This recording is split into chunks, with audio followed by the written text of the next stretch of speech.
The bucket of water tipped over before Alira could catch it, and the cold splash across the stone floor made her flinch. But she did not stop moving.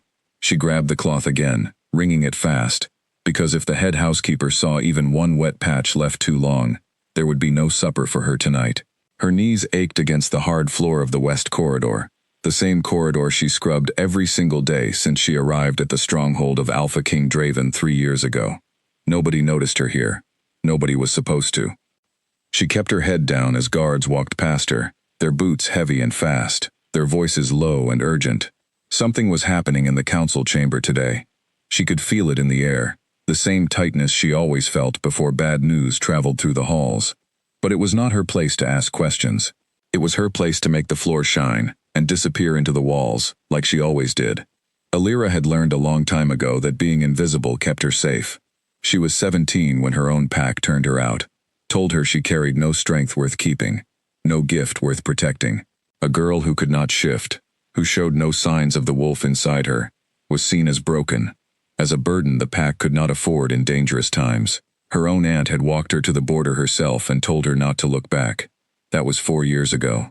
Alira had walked for 3 days with nothing but a cloak and a piece of bread, until the gates of the Alpha King's territory opened to travelers seeking work. She never told anyone where she came from. She never told anyone her real name meant anything at all. Now she scrubbed floors from sunrise until the candles burned low, and in the quiet moments when no one was watching, she hummed. It was a small thing, a habit stitched into her, since she was a child, sitting at her mother's knee, before everything fell apart. Her mother used to sing to her at night, a strange old melody, with words in a language Alira barely understood anymore, words that felt like they belonged to a time before her mother's mother, stretching back further than memory could hold. Alira did not know why she still remembered the tune so clearly when so much else had faded. She only knew that when her hands grew tired and her back ached and the loneliness pressed too hard against her chest, the melody rose up in her throat without permission, quiet and low, barely more than breath. She was humming it now, barely aware she had started, focused instead on the stubborn stain near the corner of the corridor where wine had spilled the night before, during some official gathering she had not been allowed near. She scrubbed harder, letting the tune slip from her lips just above a whisper, the words forming without her meaning them to. Sing, little wolf, beneath the moon so pale, your bones will bend but never truly break. The blood remembers what the mind forgets. Sing, little wolf, until the dawn arrives. She did not hear footsteps stop behind her. She did not know, could not have known, that the Alpha King himself had walked into that corridor, searching for a moment of silence away from a council meeting that had grown too loud, too tense, too full of men arguing over borders and treaties and threats from neighboring packs that had been circling closer for months. Draven had left the chamber only to breathe, to steady the storm building behind his ribs, the kind of pressure that came from being responsible for thousands of lives and having every single person in that room disagree on how to protect them. He walked without direction, his mind elsewhere, until a sound reached him that stopped him entirely. It was faint, it was almost nothing, but it hit him like a hand closing around his throat. He knew that song. He had not heard it in over 20 years, not since he was a small boy hiding under blankets while war drums sounded outside his window, not since his mother had held him close and sung those exact words into his hair before she was taken from him forever. He had never told anyone about that memory. He had buried it so deep that even his closest advisors did not know his mother had a voice at all, let alone one that carried a song like a secret passed down through blood. Draven stood frozen at the mouth of the corridor, his breath caught somewhere between his chest and his throat, staring at the servant girl on her knees with her sleeves pushed up and her hair falling loose from its tie. She had no idea he was there. She scrubbed the floor like it was the only thing in the world that mattered, humming that impossible song like it belonged to her, like it had always belonged to her. He should have said something. He should have announced himself the way a king was expected to, should have let his presence fill the hallway the way it filled every room he entered. Instead, he stood in silence, watching, listening, feeling something inside his chest crack open that had been sealed shut since childhood. Alira finished wringing the cloth and moved to the next section of floor, still humming, still unaware, and it was only when a guard rounded the corner and stopped short at the sight of the king, standing motionless in the servants' hallway, that she finally looked up. Her humming died in her throat instantly. She scrambled to her feet, water dripping from her hands, her heart slamming so hard she thought it might crack her ribs. She had never been this close to the Alpha King before. She had seen him from a distance during festival days, tall and broad-shouldered, with a presence that made even seasoned warriors lower their eyes. But she had never stood in front of him, had never had his full attention aimed directly at her like a blade she did not know how to defend against. She bowed her head immediately, the way she had been trained to the moment she started working in the stronghold. "Forgive me, my lord," she said quickly, her voice shaking. "I did not know anyone was near. I will be silent." Draven did not answer right away. He was still trying to understand what had just happened to him. Why a servant girl humming an old lullaby had nearly brought him to his knees in the middle of a hallway. He studied her face, searching for some explanation, some reason this song existed inside her at all. She looked young, tired, her hands red and raw from work, her eyes lowered in practiced submission. There was nothing about her that suggested she carried anything unusual within her. And yet, "Where did you learn that song?" he finally asked. His voice was quiet, but it carried the weight that came naturally to him, the weight of a man used to being obeyed instantly. Alira felt the question land in her stomach like a stone. She had never sung that song for anyone. She barely allowed herself to sing it for herself, afraid of what it might mean, afraid of memories she preferred to keep buried. "I do not know, my lord," she said honestly, still not lifting her eyes. "My mother used to sing it to me. I have not heard anyone else sing it since." "Is your mother still living?" Draven asked, his voice tightening slightly. "No, my lord," Alira answered. "She passed many years ago." Draven felt something settle over him, heavy and strange, a question forming in his mind that he could not yet put words to. He looked at this servant girl standing before him, trembling slightly, clearly certain she had done something wrong, simply by existing in his path, and he felt an unfamiliar pull toward protecting her, rather than dismissing her. "You are not in trouble," he said finally, his tone softening in a way that surprised even him. "Continue your work." Alira nodded quickly, relief flooding through her chest, and dropped back to her knees the moment he turned to leave. She did not look up again, until his footsteps faded completely down the hallway, and even then, she stayed frozen for a long moment, her hands trembling against the wet cloth. She did not understand what had just happened. She did not understand why the Alpha King had stopped, why he had asked about a song that meant nothing to anyone but her, why his eyes had held something that looked almost like grief before he masked it completely. A younger servant named Marla, who cleaned the linens 2 doors down, poked her head around the corner the moment it was safe, her eyes wide with disbelief. She hurried over, dropping to a crouch beside Alira, her voice a fierce whisper. "Was that truly the king?" Marla asked, glancing down the empty hallway as though he might reappear at any second. "I heard his voice from the linen room. I nearly dropped an entire basket." Alira nodded, still too rattled to speak steadily. "It was him," she managed.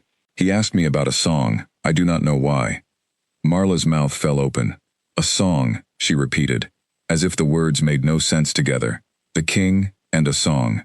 Alira, the king does not stop for anyone, not for the head housekeeper, not for the council elders, not for anyone below his own rank. And you are telling me he stopped to ask about something you were humming?" "I was not trying to be heard," Alira said quickly, panic rising in her chest again. "I did not mean any disrespect. Please, do not tell anyone what happened. I do not want trouble." Marla studied her for a long moment, and something in her expression softened, though the disbelief did not fully leave her face. "I will not say a word," she promised. "But Alira, you should be careful. Things that catch a king's attention rarely stay small. Whatever just happened, it is not the kind of thing that ends in a single hallway." Alira wanted to argue, wanted to insist that nothing more would come of it, that by morning, the king would have forgotten the servant girl entirely, and life would return to its plain, unremarkable rhythm. But even as she opened her mouth to say so, she could not fully believe it herself. Marla squeezed her shoulder once before hurrying back toward the linen room, leaving Alira alone again, with the wet cloth cooling in her hands, and her heart still refusing to settle. She told herself it did not matter. Kings noticed servants for a moment, and then forgot them entirely. That was the way of things. She was nothing to him. And after today, she would return to being nothing again, invisible in the corridors, unseen and unheard, exactly the way she preferred to remain. But as she finished scrubbing the last section of stone floor and gathered her bucket to move to the next hallway, she could not stop the small, uneasy feeling curling in her chest. The feeling that something had shifted today, something she could not name and could not undo. Down the hall, Draven walked back toward the council chamber, his mind no longer on the arguments waiting for him inside. He kept hearing the melody in his head, kept seeing his mother's face flicker behind his eyes for the first time in years. He did not believe in coincidence. He had learned long ago that the world rarely handed anyone something without reason, and a servant girl, carrying his mother's song inside her like a secret, felt like far more than chance. He pushed open the doors to the chamber, and the council members fell silent at the look on his face, a look none of them had seen before. Something had changed in their king, in the span of a single hallway, though not one of them understood what, and he did not intend to explain it to them. An older council member named Garrick, a broad man with a graying beard who had served under Draven's father before him, rose slightly from his seat, his brow furrowed with concern. "My lord, is something wrong?" he asked carefully. "You left rather suddenly." Draven waved a hand, forcing his expression back into something calm and unreadable, the mask he had worn since the day he took the crown. "Nothing is wrong," he said. "I needed a moment to think." Garrick did not look convinced, but he knew better than to press further in front of the full council. He returned to his seat, though his eyes lingered a moment longer on Draven's face, searching for whatever had shifted there. The meeting resumed, voices rising once more over questions of border patrols and grain shortages, and a rival pack whose scouts had been spotted too close to the eastern tree line 3 times in the last month. Draven sat through it all with his usual composure, nodding where needed, offering commands where necessary, but his mind kept drifting back to that hallway, to the sound of a melody he had believed lost forever, to the face of a servant girl who had no idea what she carried inside her voice. He thought of his mother's hands smoothing his hair back as she sang, of the fire crackling low in the hearth of his childhood home, of a world that existed before loss carved itself permanently into his chest. He had not allowed himself to think of her this clearly in years. It was easier to bury grief beneath duty, to let the crown's weight crush softer feelings before they could surface. But now, sitting in a chamber full of men, arguing over politics, all he could hear was that lullaby echoing quietly beneath every voice in the room. By the time the meeting ended and the council members filed out, muttering among themselves about the king's distant mood, Draven remained seated a while longer, staring at nothing, turning the mystery over in his mind again and again. There had to be a reason. A servant girl did not simply invent a song passed down through a bloodline she could not possibly know. Someone had taught her that melody, just as someone had taught it to his mother, just as it had likely been taught for generations before either of them existed. The question burning through him now was not whether the connection was real, but how deep it truly ran, and what it might mean for a kingdom already standing on uneasy ground. Not yet. Because for the first time in longer than he could remember, Draven found himself thinking not about war, not about borders, not about the endless demands pressing against his crown, but about a servant girl on her knees, with a voice that had reached somewhere inside him, he thought had closed forever. And somewhere deep in that stronghold, without either of them fully understanding it yet, something ancient and long buried had just begun to stir. By the third night, Alira could no longer convince herself that the king had forgotten about her. She noticed it first in small ways. A guard who had never once glanced at her twice now seemed to appear near the west corridor whenever she worked there, watching from a distance as though stationed on purpose. Then the head housekeeper, a sharp-tongued woman named Bettina, who rarely wasted words on anyone below her rank, pulled Alira aside and told her, without explanation, that her duties were being moved to the upper hallways, near the private wing of the stronghold. "You will report there starting tomorrow," Bettina said, her eyes narrowing slightly, as though trying to solve a puzzle she did not have the pieces for. "I do not know why the change was requested. I only know it came from someone I do not question." Alira's stomach dropped.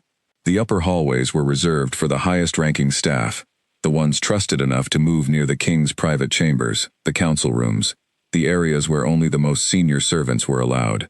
It made no sense for someone like her, a girl with no family name, no pack standing, nothing to recommend her beyond her willingness to scrub floors without complaint, to be moved there so suddenly. She wanted to ask why. She wanted to ask who had requested it. But questioning Bettina was never wise, so she simply nodded and accepted the assignment, though unease sat heavy in her chest the rest of the evening. That night, lying on her narrow cot in the servants' quarters, she stared at the ceiling and replayed the moment in the hallway, again and again. The king's voice asking about the song, the strange look on his face that had seemed almost wounded before he shut it away. She did not understand what she had done to deserve his attention, and that uncertainty frightened her more than anything else. Attention from someone with that much power rarely meant good things for someone like her. She had learned that lesson early, watching how her old pack had treated anyone who stood out, anyone who seemed different, anyone whose gifts could not be easily explained or controlled. She fell asleep eventually, but her dreams were filled with fragments of the lullaby, twisting and stretching into shapes she did not recognize, voices layered over voices, until she woke before dawn with her heart racing and no memory of what had frightened her so deeply. Marla found her at dawn, already dressed, splashing cold water on her face by the well outside the servants' quarters. She looked exhausted, dark circles pressed beneath her eyes, and Marla's teasing smile faded the moment she saw her friend's expression. "You did not sleep," Marla said, more a statement than a question. "I could not stop thinking," Alira admitted. "Bettina moved me to the upper hallway. She says the request came from someone she does not question." Marla's eyes widened, and she glanced around quickly to make sure no one else stood close enough to hear. "The king," she whispered. "Alira, this is not a small thing. Servants do not move to that wing, unless someone important arranges it, and no one arranges anything in this stronghold without a reason." "I know," Alira said quietly. "I do not understand what he wants from me." Marla reached out and squeezed her hand, though worry had replaced the earlier disbelief in her expression. "Whatever it is, be careful," she said. "This place rewards loyalty and punishes anything that looks like it might upset the order of things. If the king is showing you favor, even a small amount, there will be people who see that as a threat before they see it as anything else." Alira nodded, though the warning did little to settle the unease already twisting through her stomach. She thanked Marla and gathered her things, forcing herself to walk toward the upper hallway with as much composure as she could manage, even though her hands had not fully stopped trembling since the moment Bettina delivered the news the day before. The next morning, she reported to the upper hallway exactly as instructed, expecting nothing more than another long day of scrubbing stone and polishing brass fixtures. Instead, she found herself walking past rooms she had never been allowed near before, hearing snippets of conversation behind heavy doors, catching glimpses of advisors and generals moving briskly from one meeting to another. The air here felt different, charged with importance, every voice carrying weight she had never been close enough to notice. She kept her head down and her hands busy, determined not to draw attention, determined to prove that whatever strange interest the king had shown in her had been a passing moment, nothing more. But halfway through the morning, as she knelt to polish the brass handle of a large oak door, the door itself opened suddenly, and she found herself looking directly up into the face of Alpha King Draven. He stopped mid-step, clearly not expecting to find her there, though something in his expression suggested he was not entirely surprised either. Alira scrambled to her feet immediately, bowing her head, her pulse hammering in her throat. "Forgive me, my lord," she said quickly. "I did not mean to be in your way."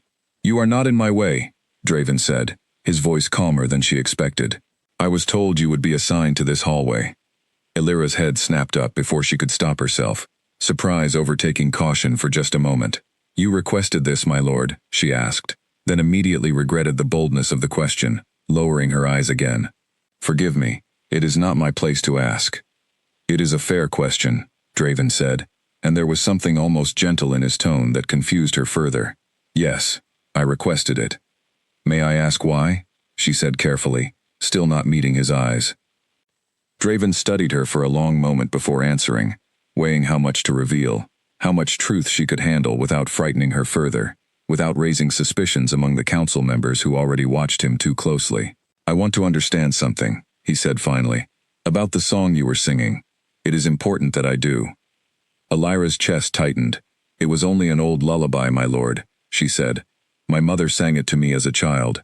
I do not know its meaning beyond that." "Perhaps not yet," Draven said, and something in the way he said it made a chill run down her spine, though not entirely an unpleasant one. "But I intend to find out, and until I do, I would prefer you remain somewhere I can reach easily. should I have questions. I do not wish to cause trouble for you, my lord, Alira said softly, surprising herself with the honesty of it. If my presence here creates difficulty among your council, perhaps it would be simpler for everyone if I returned to my old duties.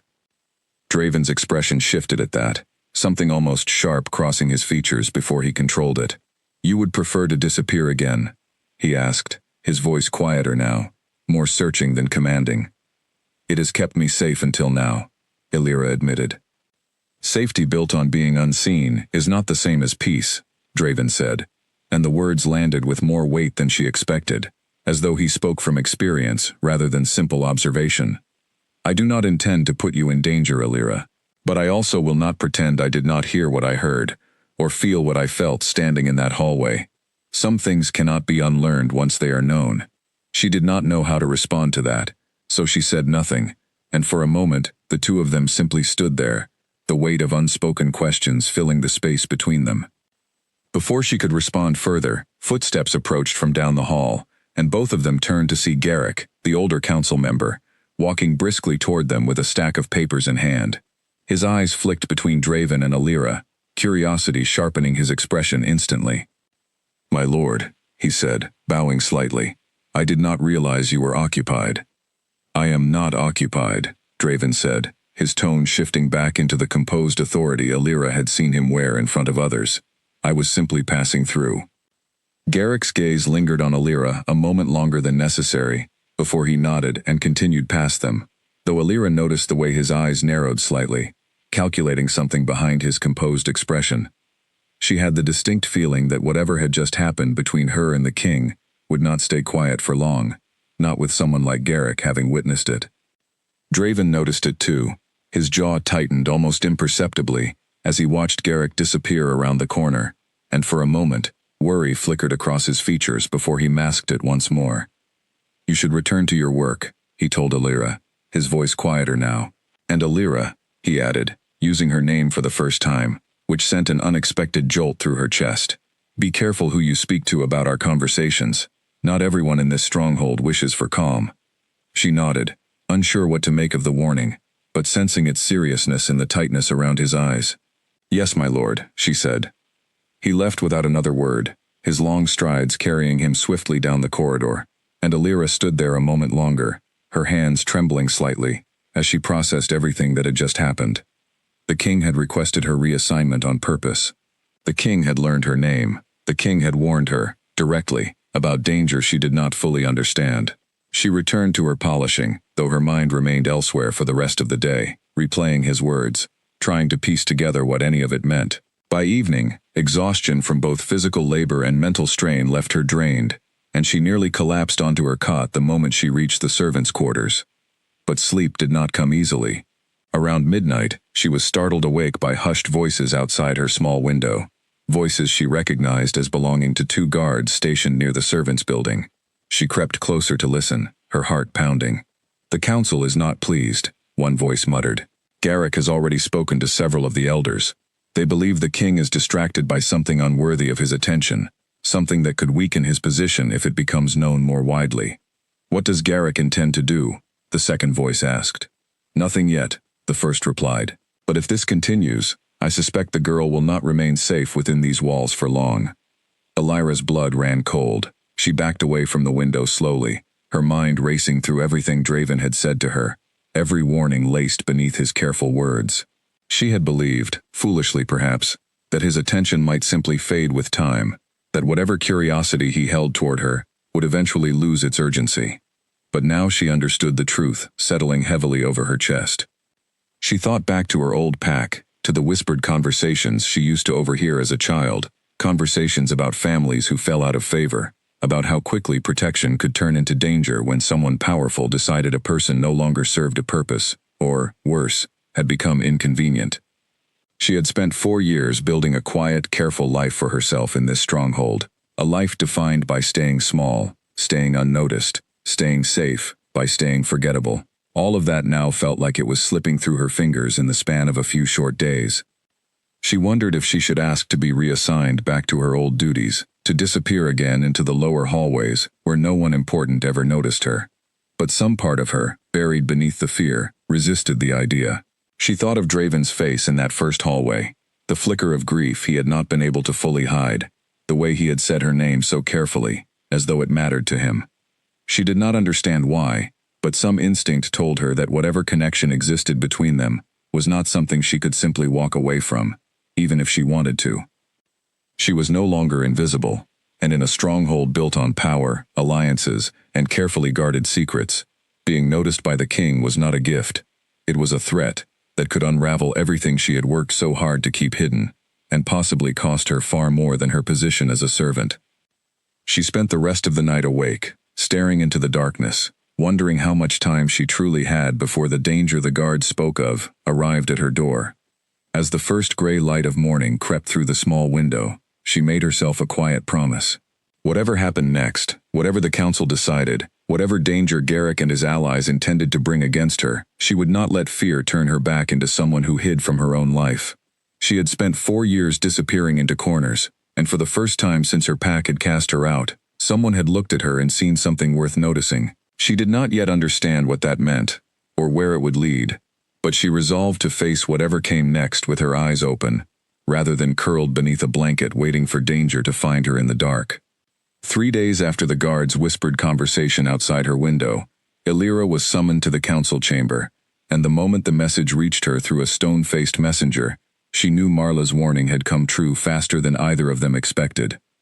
Those 3 days had passed in a haze of quiet dread. She had continued her duties in the upper hallway exactly as instructed, though she felt eyes on her constantly now, servants whispering behind hands whenever she passed, advisors pausing mid-conversation to watch her with expressions she could not quite read. Draven had not sought her out again during that time, and though part of her had been relieved by the distance, another part of her had felt the absence keenly, uncertain whether his silence meant protection or abandonment.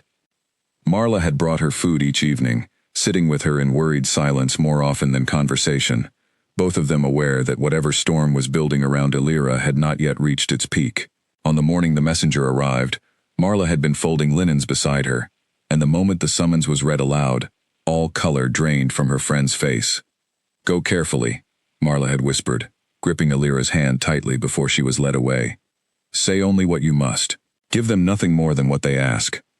Illyra had tried to hold on to those words as she walked the long corridor toward the council chamber, her legs unsteady beneath her, her mind racing through every possible outcome, none of them comforting. She had never stood inside the council chamber before. She had only glimpsed it once, through half-open doors, while carrying linens down the hallway, catching sight of the long table and the tall windows behind it. Now she stood just outside those same doors, her hands clasped tightly in front of her, to keep them from shaking, while the messenger knocked and announced her arrival. The doors opened, and every eye in the room turned toward her. The chamber was larger than she imagined, lined with tall windows that let in cold morning light, and seated around the long table were the council elders, a dozen powerful figures who governed alongside the king on matters of law, war, and territory. Garrick sat near the head of the table, his expression carefully neutral, though Illyra could feel the calculation behind his eyes the moment she entered. Draven sat at the head of the table itself, his jaw tight, his gaze fixed on her with an intensity that made her stomach twist. "Come forward," one of the elders said, an older woman, with silver hair pulled back severely from her face, her voice carrying an edge of impatience. "We have matters to discuss regarding you." Illyra stepped forward slowly, stopping a respectful distance from the table, her head bowed. "Yes, my lady," she said quietly. "It has come to our attention," the silver-haired elder continued, "that you possess knowledge of an old song, one believed lost to our people generations ago. Is this true?" Illyra glanced briefly toward Draven, uncertain how much he had already told them, uncertain how much truth would help her, and how much would only deepen the danger circling her. "I know a lullaby, my lady," she said carefully. "My mother sang it to me as a child. I did not know it held any significance beyond that." Garrick leaned forward slightly, his fingers steepled in front of him. "A convenient answer," he said, his tone smooth but pointed. "And yet the king himself tells us this song matches, word for word, a melody known only within royal bloodlines, passed down through generations of the ruling family alone. Explain to us how a servant girl with no recorded lineage came to know such a thing." The accusation hung heavy in the air. and Alira felt her pulse quicken. "I do not know how my mother came to know it, my lord," she said honestly. "I only know she sang it to me many nights before she passed. I never questioned where it came from. It was simply hers, and then it became mine." Several of the elders exchanged glances, clearly skeptical, while others studied her with open curiosity, rather than suspicion. The silver-haired elder folded her hands atop the table, her expression unreadable. "And your mother?" she asked. "What do you know of her lineage, her pack, her family before you?" Alira hesitated, old wounds pressing against her chest. "My mother never spoke of her family," she admitted. "She raised me alone after my father died when I was very young. I was told my mother's bloodline was unremarkable, nothing worth recording. That is all I have ever known." Garrick's eyes narrowed, though he said nothing further for the moment, simply watching her with an expression that made her skin crawl. It was Draven who finally spoke, his voice cutting through the tense silence with quiet authority. "I did not summon this council session to interrogate a servant over matters she clearly knows nothing about," he said, his tone leaving no room for argument. "I summoned it because I believe this song, and the possibility of a forgotten bloodline connected to it, deserves proper investigation, not baseless accusations thrown at a girl who has done nothing wrong." "With respect, my lord," Garrick said carefully, choosing his words with obvious caution. "This council has a duty to protect the stability of this kingdom. If word spreads that an unknown servant carries ties to royal bloodlines, whether proven or not, it could create instability among rival packs already circling our borders. Alliances could shift, old claims to power could resurface. We cannot simply dismiss the danger such rumors present, regardless of the girl's intentions." The silver-haired elder nodded slowly in agreement, though her eyes remained fixed on Alira with something closer to curiosity than hostility. "Perhaps a demonstration would settle matters more quickly than debate," she suggested. "If the girl truly knows this song, let her sing it here, before the full council. We can judge for ourselves whether what the king describes holds any truth, rather than relying on second-hand accounts." A murmur rippled through the chamber at the suggestion, and Alira felt the blood drain from her face. She had never sung in front of anyone beyond the privacy of her own thoughts, let alone in front of the most powerful people in the kingdom, gathered specifically to judge her. "I do not think that is necessary," Draven said quickly, his protective instinct rising sharply enough that several elders glanced at him with renewed interest, clearly noting the reaction. "On the contrary, my lord," Garrick said smoothly, a faint smile touching his lips that did not reach his eyes. "I believe it is exactly what this council requires. If the girl has nothing to hide, surely she has no reason to refuse such a simple request." All eyes turned back to Alira, waiting. She looked toward Draven once more, searching his face for guidance, and found only quiet apology in his expression, as though he wished he could shield her from this moment, but understood there was little he could do without raising further suspicion among a council already primed to distrust him. Alira swallowed hard, her throat tight with fear, and stepped forward another pace. "If it pleases the council," she said quietly, forcing steadiness into her voice despite the trembling in her hands, "I will sing." The chamber fell utterly silent, every eye fixed on her, waiting. She closed her eyes briefly, trying to steady her breathing, trying to remember the comfort the song had always brought her as a child, rather than the fear pressing against her now. She thought of her mother's voice, warm and low, filling the small home they once shared, before everything fell apart. She let that memory settle over her, and slowly, quietly, she began. "Sing, little wolf, beneath the moon so pale, your bones will bend but never truly break. The blood remembers what the mind forgets. Sing, little wolf, until the dawn arrives." Her voice, though soft, carried an unusual clarity through the stone chamber, each word settling into the silence, like something ancient reawakening, after a long sleep. She continued through the second verse, words she had never fully understood but had memorized perfectly since childhood, and as she sang, something shifted in the air itself, a faint pressure building, that made several elders sit up straighter in their seats, uncertain expressions crossing their faces. Draven watched her with an intensity that bordered on pain, memories of his mother rising unbidden with every note, while Garrick's earlier confidence faltered slightly, his eyes narrowing not with triumph, but with something closer to unease. When Alira finished, the final note fading into silence, no one in the chamber spoke for a long moment. The silver-haired elder sat perfectly still, Her hand pressed lightly against her chest, her expression caught somewhere between shock and recognition. Several other elders exchanged uneasy glances, their earlier skepticism visibly shaken. "That melody," the silver-haired elder finally said, her voice quieter than before, "is not merely an old lullaby. It is a binding song, one spoken of only in the oldest records of the royal bloodline, said to awaken recognition between bloodkin separated by distance or time. I have read of it in ancient texts, though I believed it lost centuries ago, its true form forgotten even by the royal family itself."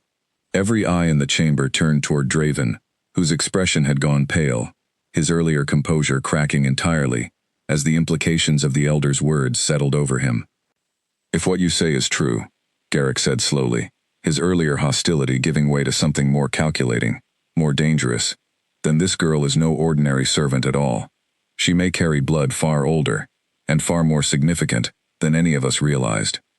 The chamber erupted into hushed, urgent conversation, elders turning to one another with rapid whispers, while Alira stood frozen at the center of it all, uncertain whether she had just proven her innocence, or condemned herself to a danger far greater than anything she had imagined walking into that room. "Silence," the silver-haired elder finally commanded, raising her voice enough to cut through the chatter. The chamber quieted slowly, though tension remained thick in the air. She turned her attention back to Alira, studying her with an expression that had shifted entirely from the cold suspicion of moments earlier, into something far more careful, almost wary. "Girl," she said, "what is your mother's name, and what do you know of the place you were born?" Alira's throat tightened. "My mother was called Ysolde," she said quietly. "I was born in a small packed territory to the north, though I do not remember much of it. We left when I was very young, before my father passed. My mother rarely spoke of our life before that, and after she died, I had no one left who could tell me more." A ripple of recognition passed across several elders' faces at the name, though none of them spoke it aloud immediately. Garrick's eyes sharpened with interest, calculating something behind his composed expression, while the silver-haired elder's hand tightened almost imperceptibly against the table. "That name is not unfamiliar to this council," she said carefully, choosing her words with obvious restraint. "There were records, many years ago, of a bloodline believed extinguished during the northern conflicts, a line said to carry old blood tied closely to the founding families of this kingdom. If your mother truly bore that name, and if this song is truly what I believe it to be, then the implications reach far beyond a simple servant girl's curiosity." Draven leaned forward slightly, his composure cracking further as the pieces began aligning in ways he had not anticipated. "What implications?" he asked, though something in his tone suggested he already feared the answer. The silver-haired elder met his gaze steadily.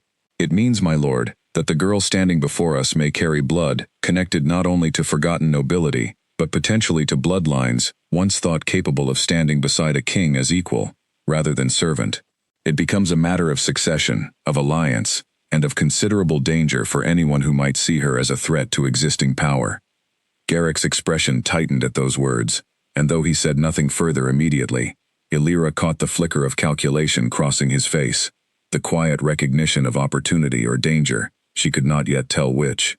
Around the table, other elders murmured among themselves, some watching her with newfound curiosity, others with poorly concealed suspicion, as though her very presence had upended assumptions they had carried for years about the stability of their own hierarchy.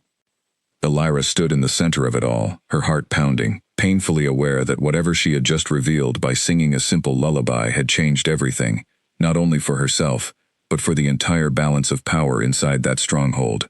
She glanced toward Draven once more, searching his face for reassurance, and found instead a man wrestling with implications far larger than either of them had been prepared for, uncertain whether the truth unfolding before them was a gift or the beginning of something far more dangerous than either of them could yet imagine. The council session ended without a final decision, but the whispers that followed spread through the stronghold faster than any official announcement could have managed. By the time Alira returned to the servants' quarters that evening, every face she passed carried a mixture of curiosity, suspicion, and something closer to fear, as though she had transformed overnight from an invisible girl scrubbing floors into a puzzle no one quite knew how to solve. Bettina intercepted her before she reached her cot, pulling her into a small side room with unusual urgency. The head housekeeper's expression, normally composed and stern, now carried an edge of genuine concern.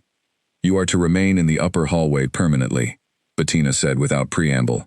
Orders came directly from the king's personal advisor within the hour. "You will no longer share quarters with the other servants. A private room has been prepared for you near the eastern wing." Elira's stomach twisted. "I do not understand," she said. "Why would that be necessary?" Bettina's eyes flicked toward the doorway before she lowered her voice further. "Because, girl, whether you intended it or not, you have become something this stronghold has not seen in generations, and there are people within these walls who will not simply accept that quietly. Some will want to protect you. Others will see you as a problem to be removed before you grow into whatever the prophecies suggest you might become. The safest place for you now is somewhere closely watched." The word "removed" settled heavily in Elira's chest, confirming every fear that had been building since the guard's whispered conversation outside her window days earlier. She followed Bettina in silence to her new quarters, a small but comfortable room far grander than anything she had ever slept in before, though the comfort did little to ease the dread coiling tightly beneath her ribs. That night, unable to sleep, she sat by the room's single window, staring out over the dark courtyard below, trying to make sense of everything that had happened. She thought of her mother, wondering for the first time in years what secrets Isolde had carried silently to her grave, what history she had deliberately hidden from her own daughter, perhaps to protect her from exactly this kind of danger.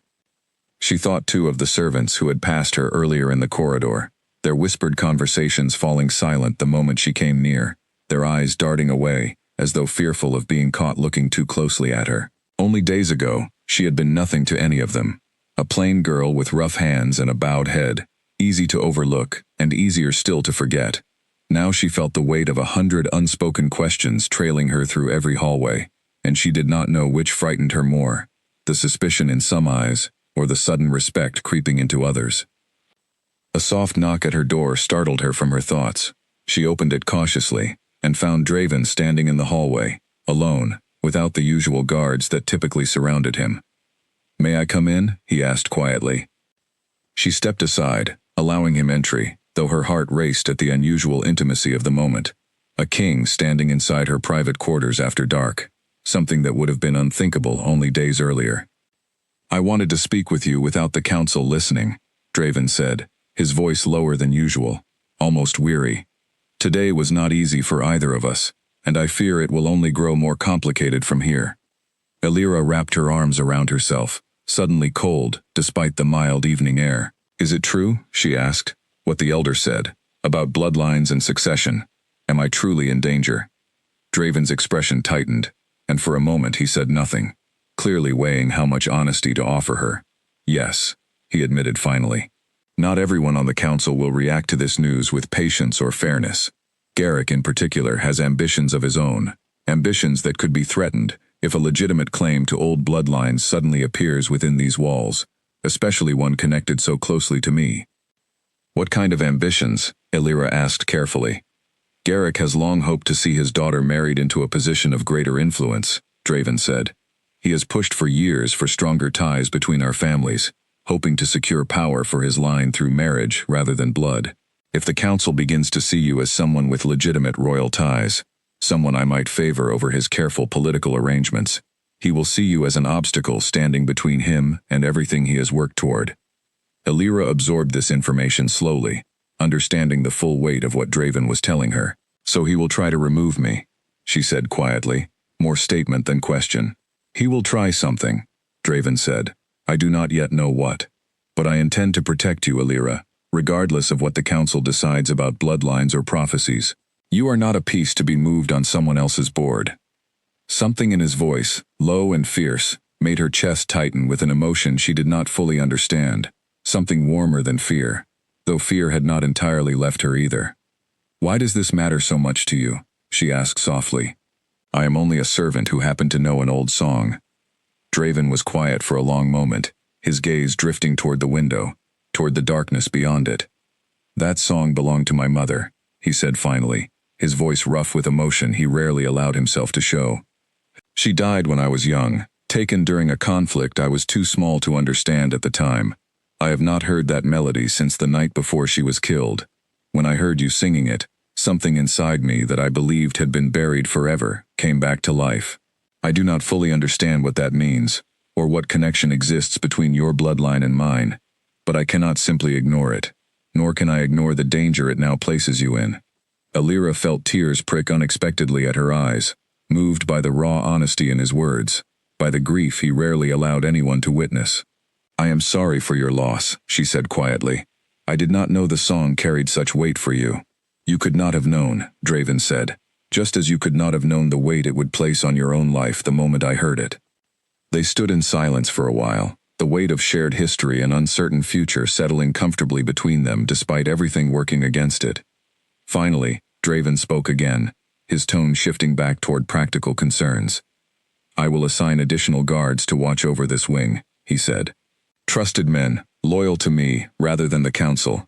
I do not want you venturing far from this hallway until we understand more about what Garrick intends. Can you agree to that, at least for now? Alira nodded, though the idea of confinement, even for her own safety, sat uneasily alongside the fear already gripping her. I will stay close, she said. But my lord, if there truly is danger circling me now, would it not be safer to simply send me away from the stronghold entirely, somewhere no one would think to look? Draven's expression hardened slightly at the suggestion. If your bloodline is truly what the Elder believes it to be, sending you away would not make you safer, he said. It would only mean facing whatever danger exists, without protection, without allies, without anyone who understands what you might be capable of, including yourself. No, whatever comes next, it is better faced here, where I can act quickly if needed. She considered his words carefully, recognizing the truth in them, even as fear continued gnawing at her chest. Very well, she said finally. I will trust your judgment, my lord. Draven's expression softened slightly at that, something almost like relief passing behind his eyes. Thank you, he said quietly. And Alira, please, when we are alone like this, you may simply call me Draven. I would prefer it. The request surprised her, warmth spreading unexpectedly through her chest at the small intimacy of it. Very well, Draven, she said carefully, testing the name on her tongue for the first time. He offered her the faintest smile before turning toward the door, though he paused briefly before leaving, glancing back at her with an expression she could not quite decipher, something between concern and something warmer still. Rest if you can, he said. Tomorrow will likely bring more questions than answers, but you will not face them alone. After he left, Alira remained by the window for a long while, replaying the conversation in her mind, trying to reconcile the fear coursing through her with the strange, unfamiliar comfort his presence had brought. She did not know what the coming days would bring, whether Garrick's ambitions would translate into real danger, or whether the bloodline the Elder spoke of would reshape her entire existence beyond recognition. But for the first time since arriving at the stronghold years earlier, she did not feel entirely alone in facing whatever storm approached. Outside her window, the moon hung high and pale above the courtyard, and somewhere deep within the stronghold's walls, plans were already being set into motion, plans that would test not only her safety, but the very foundations of the kingdom itself. In a separate wing of the stronghold, far from Alira's quarters, Garrick sat in his private study, with a single candle burning low on his desk, its flickering light casting long shadows across the stone walls. Across from him sat his daughter, Corinne, a composed young woman, with sharp eyes and an even sharper mind, who had spent years quietly preparing herself for a future she believed had already been promised to her.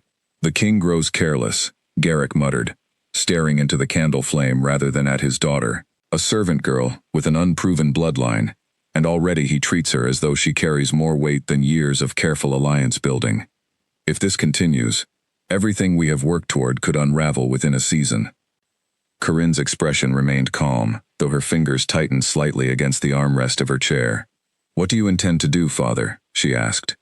Garrick finally looked up, his eyes hard in the dim light. Nothing hasty, he said. The council will not act against the king directly, not without solid proof that this girl poses a genuine threat to the kingdom's stability, rather than simply a threat to our own ambitions. We must be patient. We must gather evidence, allies, and if necessary, create circumstances that reveal her as dangerous, rather than simply inconvenient. And if no such evidence exists, Corinne asked quietly, her tone carefully neutral. Then perhaps it must be created, Garrick said, his voice low and deliberate. I have already sent word to an old contact within the Northern Territories, someone familiar with the bloodline the Elder spoke of tonight. If there is history there worth uncovering, or worth shaping to our advantage, I intend to find it before the king does. Corinne studied her father for a long moment, something unreadable flickering behind her composed expression. And what becomes of me in all of this? She asked. You have spent years preparing me for a match with the king. If this girl truly carries royal blood, where does that leave the arrangement you promised me? Garrick's expression softened slightly, though determination remained hard in his eyes. Nothing has been decided yet, he said. The king has made no formal declarations regarding this girl, beyond concern for her safety. There is still time to secure your position, provided we act carefully, and do not allow sentiment to interfere with strategy. Trust me, Corinne. I have not spent years building this path only to abandon it now over a servant's lullaby. Corinne nodded slowly, though the tightness around her eyes suggested she was far from convinced that matters would resolve as simply as her father believed. She rose from her chair, offering a small, formal bow before excusing herself from the study, her mind already turning over possibilities of her own, ones she had no intention of sharing with her father just yet. Alone once more, Garrick extinguished the candle and sat in darkness, his thoughts circling back again and again to the servant girl, who had, in the span of a single week, become the most dangerous variable in a game he had spent decades carefully constructing. He did not yet know how far he was willing to go to protect what he had built, but as the silence of the study pressed in around him, he found himself increasingly certain that patience alone would not be enough to secure the future he intended for his family. Word of Alira's song spread through the stronghold within a matter of days, twisting and reshaping itself with every retelling, until the servants' quarters buzzed with rumors far removed from the truth. Some whispered she was a lost princess in disguise.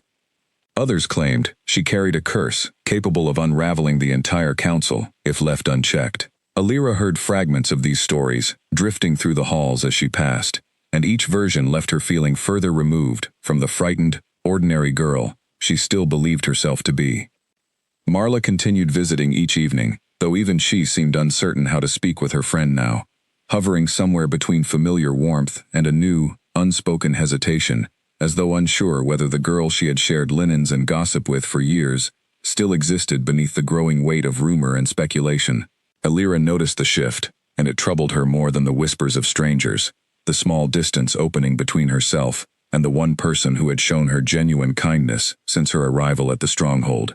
You do not need to treat me differently, Alira told her one evening, her voice tight with quiet frustration. I am still the same person who scrubbed floors beside you every day for 3 years. Marla's expression softened with guilt. I know, she said. I am trying, truly. It is only strange, seeing guards outside your door now, hearing council members whisper your name in hallways where they once would not have noticed you existed at all. I do not know how to hold both versions of you in my mind at once. Alira understood the sentiment, even as it stung, recognizing that she herself struggled with the same tension, uncertain how to reconcile the servant girl she had been with whatever identity the council now believed she carried. The two women sat together in strained but genuine silence for a while, and by the time Marla left for the night, some of the earlier warmth had returned between them, though Alira suspected fully restoring their old ease would take considerably longer. Draven had assigned 2 guards to watch her hallway, both men loyal to him personally, rather than to the council, though their presence did little to ease the tension coiling through her chest each morning. She had barely adjusted to her new quarters, to the strange new rhythm of being noticed rather than ignored, when Bettina appeared at her door one morning with an unusually grave expression. The king requests your presence in the private gardens, Bettina said. Alone, if you are willing. He said it is important. Alira nodded, though unease prickled along her spine at the word alone, remembering Draven's earlier warnings about Garrick's ambitions and the danger circling her now from multiple directions at once. She followed one of her assigned guards through a series of quiet corridors until they reached a walled garden she had never been permitted to enter before, its stone paths lined with fragrant herbs and late-blooming flowers, entirely private, entirely separate from the tension pressing through the rest of the stronghold. Draven stood near a small fountain at the garden's center, his back to her, shoulders tense despite the peaceful setting. He turned as she approached, and something in his expression, careful and guarded, told her immediately that whatever news he carried was not simple. Thank you for coming, he said. I did not want to discuss this within the council chamber, where too many ears might misinterpret what I am about to share. Elira's stomach tightened. What has happened? She asked. Draven gestured toward a stone bench nearby, waiting until she sat before speaking further. I sent a trusted scout north yesterday, he said, to the territory where you were born. I wanted answers before the council could manipulate the truth to serve their own purposes. And what did your scout find? She asked, bracing herself. Draven's jaw tightened. The pack you were born into was destroyed nearly 15 years ago, he said quietly. Not through natural conflict, but through a deliberate attack orchestrated by forces still unidentified. Most records from that time were destroyed along with the pack itself, but my scout managed to recover fragments of an old genealogy scroll, hidden away by someone before the destruction occurred. He reached into his coat and produced a small, weathered piece of parchment, handing it to her carefully. Elira's hands trembled as she unfolded it, her eyes scanning faded ink that traced a family line stretching back generations, names she did not recognize until, near the bottom, she found her mother's name written clearly, beside a symbol she had seen only once before, etched faintly into a pendant her mother had worn every day of her life, a pendant lost during their hurried flight south so many years ago. That symbol, Draven said quietly, watching her reaction closely, belongs to a bloodline my own family's records identify only in the oldest texts, one believed extinguished nearly a century ago, during conflicts long before either of us were born. If this scroll is accurate, your mother was not simply someone with an unremarkable lineage, as you were once told. She was the last surviving heir of a bloodline thought entirely lost, one carrying old magic tied directly to the founding of this kingdom. Elira stared at the parchment, her mind struggling to reconcile this revelation with everything she had believed about her own life. Why would she hide this from me? She asked softly, more to herself than to Draven. Why let me believe I came from nothing? Draven's expression softened with something like understanding. Perhaps she believed hiding it would keep you safe, he said.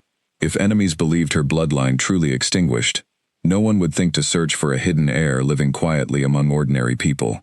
Your mother may have sacrificed her own identity, and yours, simply to ensure your survival. The weight of this truth settled heavily over Elira, grief and anger tangling together in her chest as she considered the sacrifices her mother had made silently, alone, protecting a secret so dangerous it required erasing an entire history simply to keep her daughter safe. I wish she had told me, Elira said quietly. I wish I had known who I truly was before now. Draven watched her carefully as she absorbed the revelation, giving her the space to sit with it rather than rushing to fill the silence. After a long moment, Elira spoke again, her voice quieter now, more searching. The pendant, she said. My mother wore it every single day, even when we had almost nothing else left.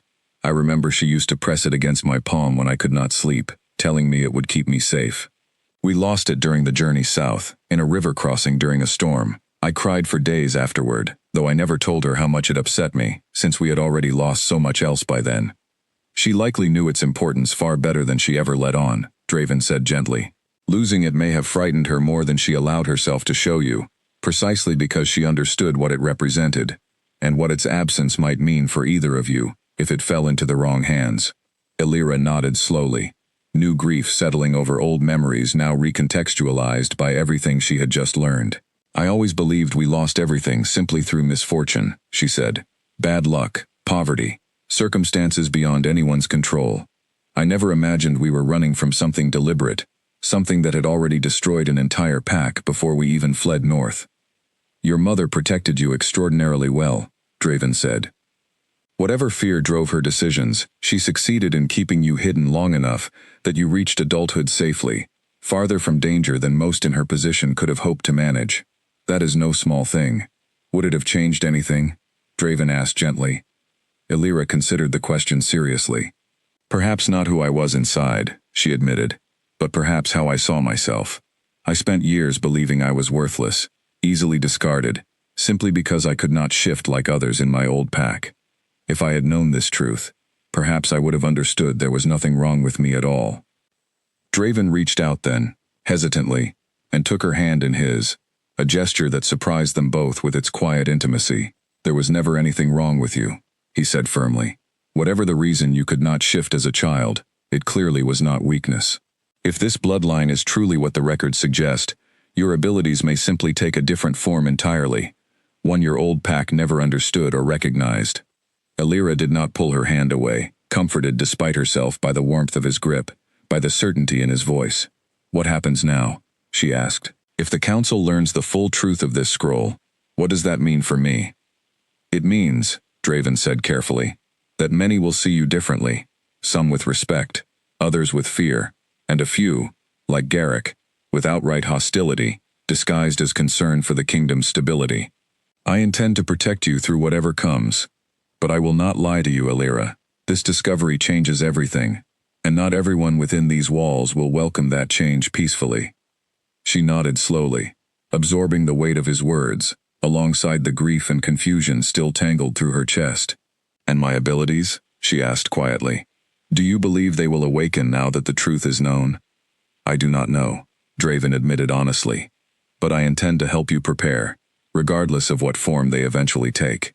You will not face whatever comes without guidance, or without allies at your side." They sat together in comfortable silence for a while longer, the fountain trickling softly beside them, the fragrant garden offering a brief reprieve from the tension building steadily throughout the rest of the stronghold. Alira studied the faded parchment once more, tracing her mother's name gently with her fingertip, grief and quiet resolve settling together within her chest. She did not yet know what her future held, whether the bloodline she carried would bring the kingdom stability or further conflict, whether Garrick's ambitions would escalate into genuine danger, or whether the strange, unfamiliar warmth she felt whenever Draven looked at her would grow into something neither of them yet understood. But for the first time since her mother's death, she felt a flicker of pride, rather than shame, settling over her identity, a quiet certainty that whatever came next, she would face it not as a discarded, worthless girl, but as someone with roots stretching deeper and stronger than she had ever imagined possible. Before they parted for the evening, Draven turned to her once more, his expression more serious than before. "I want to ask you something," he said, "and I want you to answer honestly, without worrying about what you believe I wish to hear." Alira met his gaze steadily. "Ask," she said.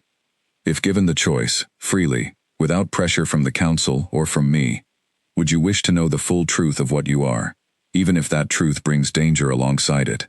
he asked.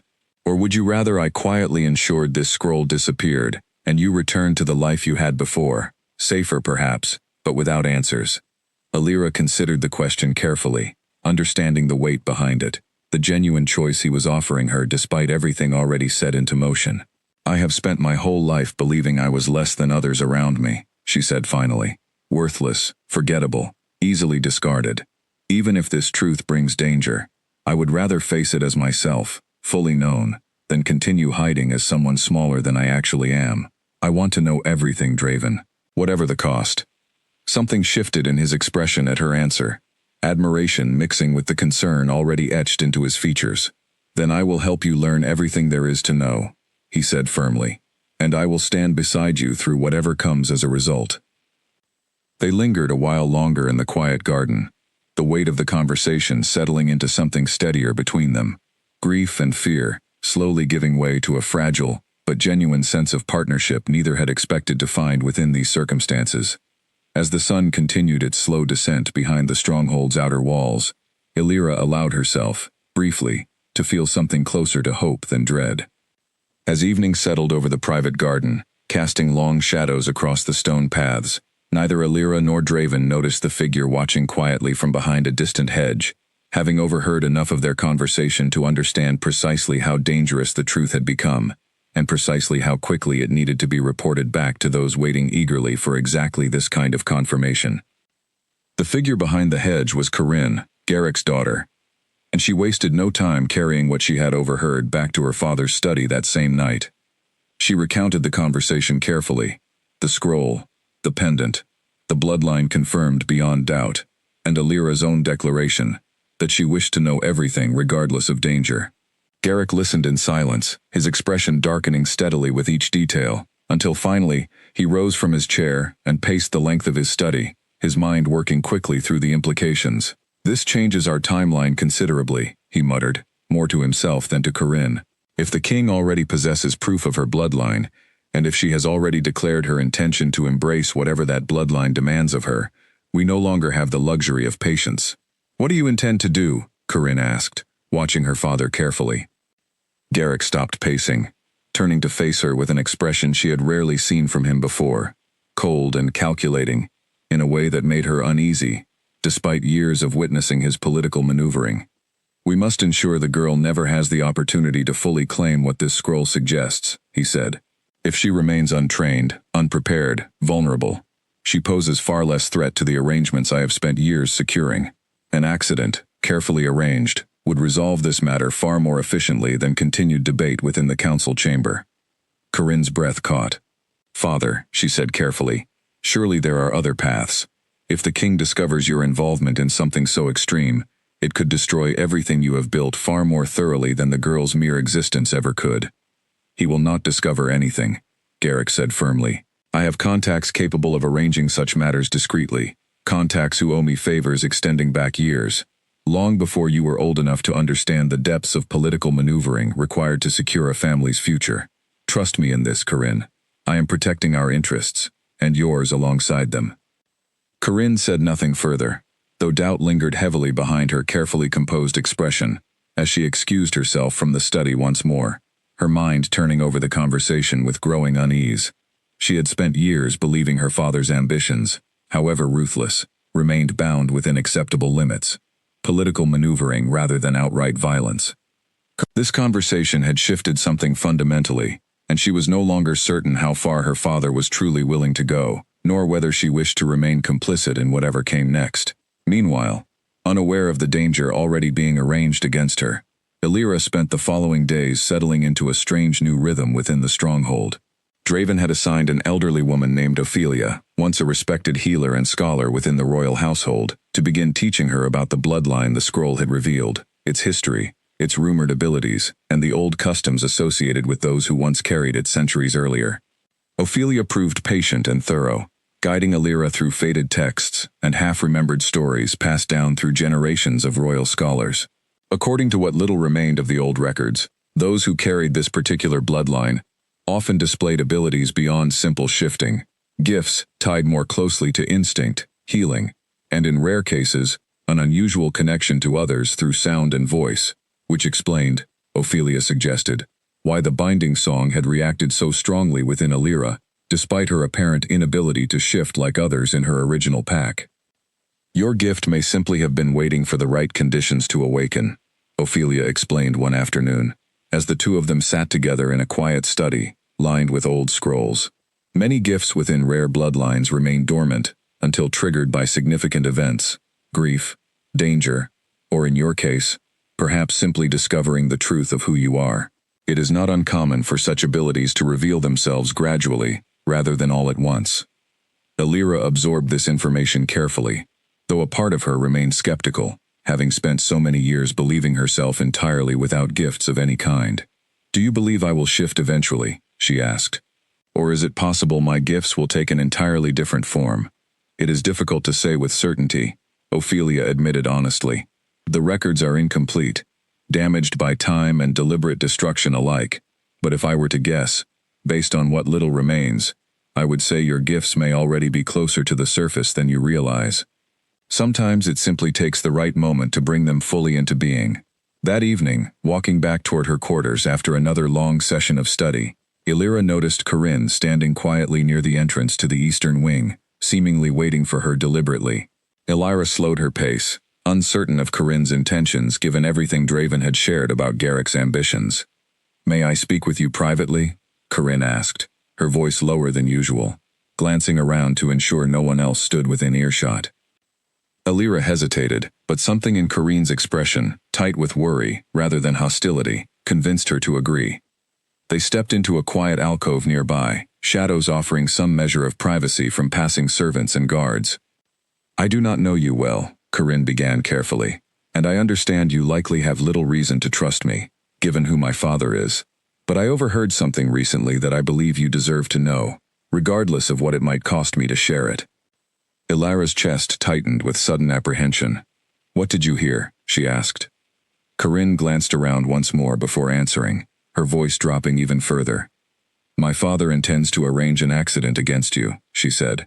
Soon, he believes your continued existence threatens the political future he has spent years securing for our family.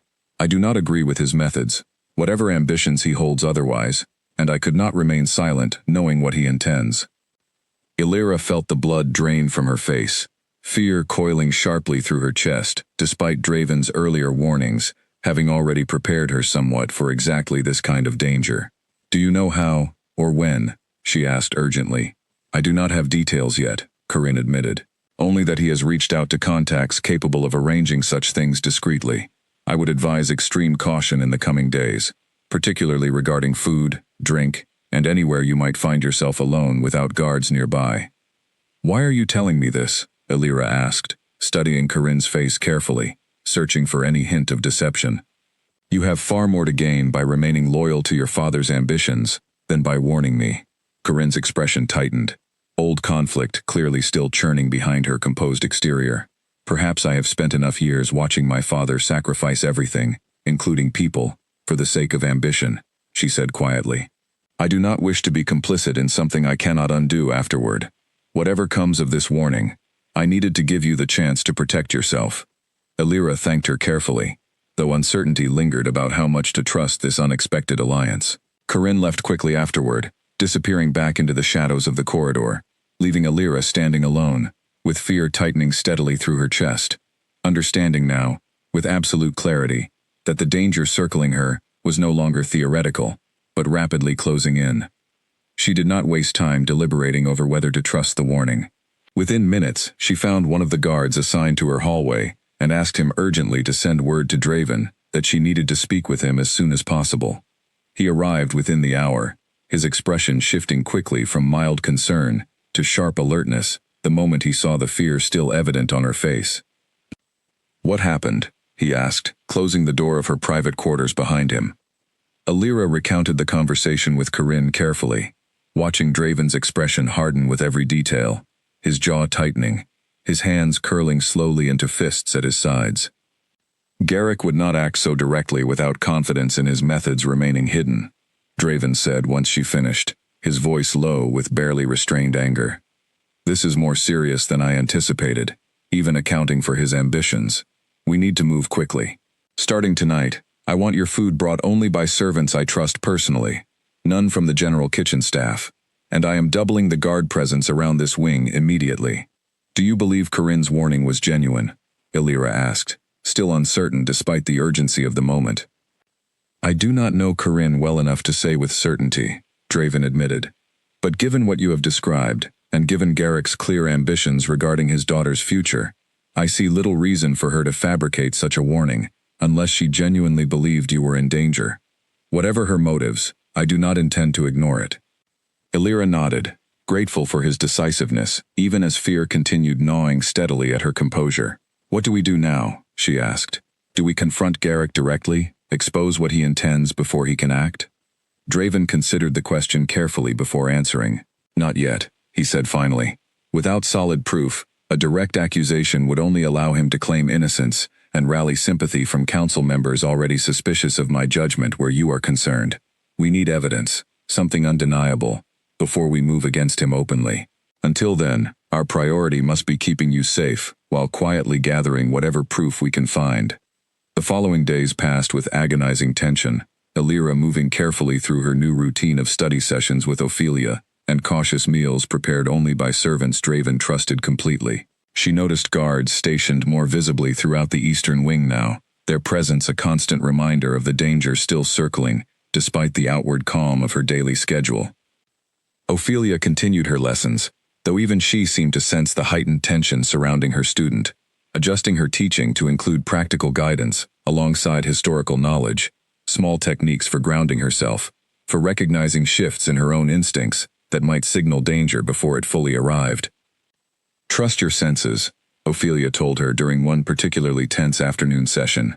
Those carrying your bloodline often develop heightened awareness long before any visible ability manifests.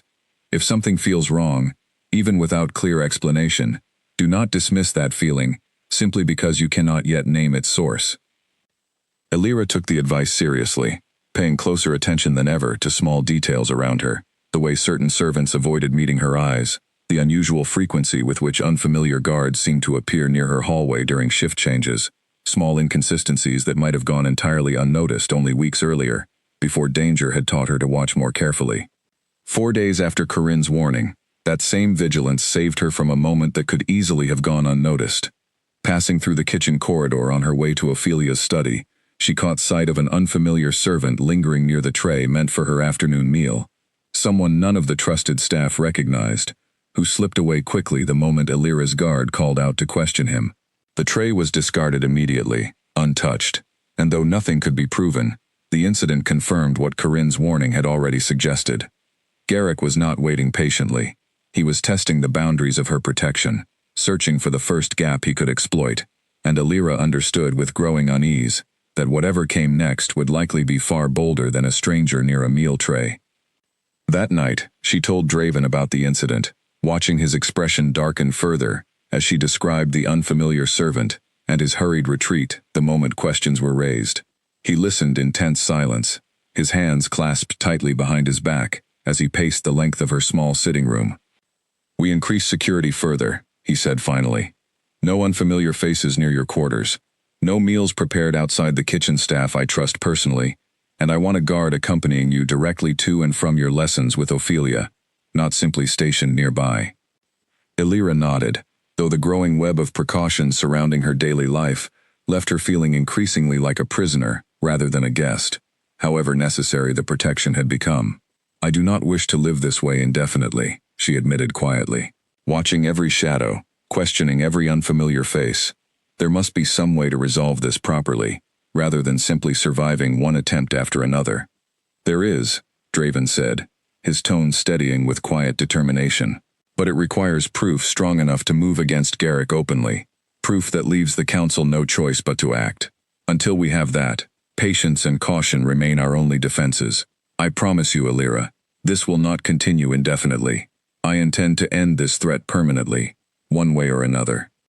She believed him, though the uncertainty of exactly how that resolution might unfold left a hollow unease settling deep in her chest as she prepared for another restless night, acutely aware that somewhere within the stronghold's walls, Garrick was already planning his next attempt, and time was running shorter than either of them wished to admit. The days following the incident with the meal tray settled into a strange, watchful rhythm, one where every small courtesy extended toward Elira now carried an undercurrent of calculation. Servants who once ignored her entirely now offered careful smiles, uncertain whether kindness might be remembered favorably if her position within the stronghold continued to rise. Others, loyal to Garrick's faction or simply fearful of change, treated her with poorly disguised resentment, as though her mere existence threatened an order they had spent their lives depending upon. Elira tried to focus on her lessons with Ophelia, tried to push aside the constant awareness of danger long enough to absorb the fragmented history of her bloodline, but concentration proved difficult when every creak of the floorboards outside her door sent her pulse racing.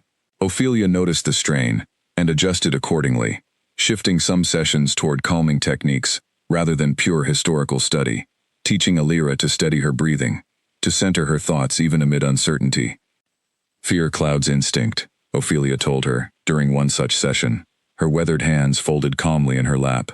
"If your gifts are indeed awakening, as I suspect they are, you must learn to quiet the noise around you enough to hear them clearly when they finally emerge. Danger will not wait for you to feel ready. You must learn readiness despite the danger."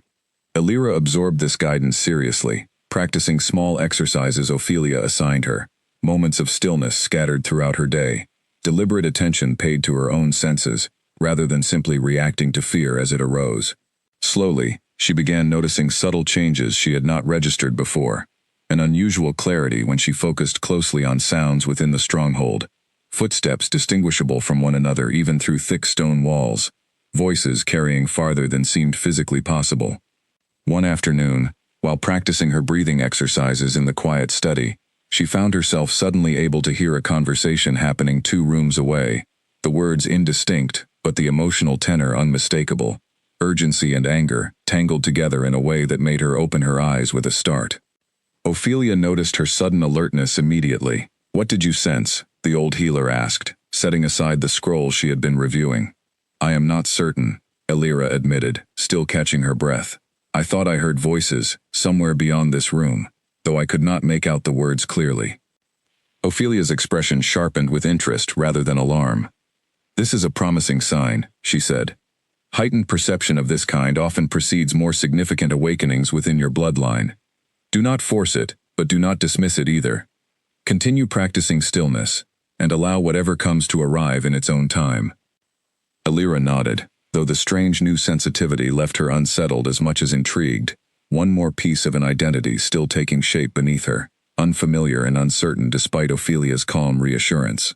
She wondered, not for the first time, how much more of herself remained hidden, waiting for circumstances severe enough to draw it fully into the light.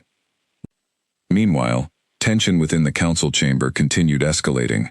Garrick, having failed in his first quiet attempt against her, grew more careful, more deliberate, recognizing that Draven's increased security had closed the obvious avenues available to him. He turned instead toward political maneuvering, using his considerable influence among the council elders to sow doubt about Elira's legitimacy, questioning the authenticity of the scroll Draven's scout had recovered, suggesting quietly that the king's judgment had become compromised by personal attachment rather than proper political reasoning. During one particularly heated council session, which Elira was not permitted to attend but heard about afterward through Draven's frustrated recounting, Garrick had gone so far as to suggest that the entire matter be referred to an independent tribunal from a neighboring territory, one less likely to be swayed by whatever influence the king held over the proceedings. "He seeks to remove the decision from my hands entirely," Draven told her that evening, pacing the length of her sitting room with barely restrained frustration. "If the council agrees to an independent tribunal, it could take months, even years, to resolve properly, all while you remain vulnerable to whatever further attempts Garrick decides to make in the meantime." "Can they truly override your authority in this matter?" Elira asked, alarmed by the implications. "Not directly," Draven admitted. "But if enough council members align against my judgment, they can make governing effectively impossible, forcing concessions through sheer political pressure, rather than outright defiance. Garrick understands this well. He does not need to defeat me outright. He only needs to make my position increasingly difficult to maintain, until I have no choice but to compromise." Elira considered this carefully, growing increasingly aware of the complex web of politics surrounding her situation, far beyond simple physical danger. "What would compromise even look like in this circumstance?" she asked. Draven's expression tightened. "Garrick would likely propose that you be relocated somewhere neutral, away from the stronghold entirely, under the guise of protecting the kingdom's stability, while the matter is properly investigated," he said. "In practice, it would remove you from my protection and place you somewhere far more vulnerable to whatever plans he still intends to carry out." The thought sent a cold shiver through Elira's chest. "We cannot allow that to happen," she said firmly. "We will not," Draven assured her. "But it means we need to move more quickly than I had hoped. I have sent word to additional contacts who may be able to verify the scroll's authenticity beyond doubt, evidence strong enough that even Garrick's allies cannot easily dismiss it. Until then, we continue as we have, careful, vigilant, and patient." Despite his reassurances, the following week brought further complications. Corinne appeared again outside Elira's quarters one evening, her expression tighter with worry than during their previous conversation, glancing repeatedly over her shoulder, as though fearful of being followed. "I do not have much time," Corinne said quickly, pulling Elira into the same quiet alcove they had used before. "My father has grown suspicious that someone within his own household warned you previously. He has begun questioning the household staff, myself included, though he has not yet confirmed his suspicions directly toward me." Elira's stomach tightened with fresh alarm. "Are you safe?" she asked, surprising herself with the genuine concern in her voice. "For now," Corinne said, "but I fear that will not remain true for much longer if he continues investigating. I have started keeping my own counsel more carefully, saying little at meals, avoiding him where I can without raising further suspicion. It is a delicate balance, watching my own father closely enough to protect you, while ensuring he does not turn that same suspicion toward me." "Why continue risking yourself this way?" Elira asked gently. "You could simply distance yourself entirely, let matters unfold without further involvement." Corinne's expression flickered with something complicated, grief and resolve intertwined. I have spent my whole life believing my father's ambitions, however sharp-edged, remained within boundaries I could accept, she said quietly. Watching him plan something capable of ending a person's life has shown me exactly how far those boundaries truly extend, further than I am willing to follow him. I cannot undo what he has already set into motion, but I refuse to stand by silently while he completes it.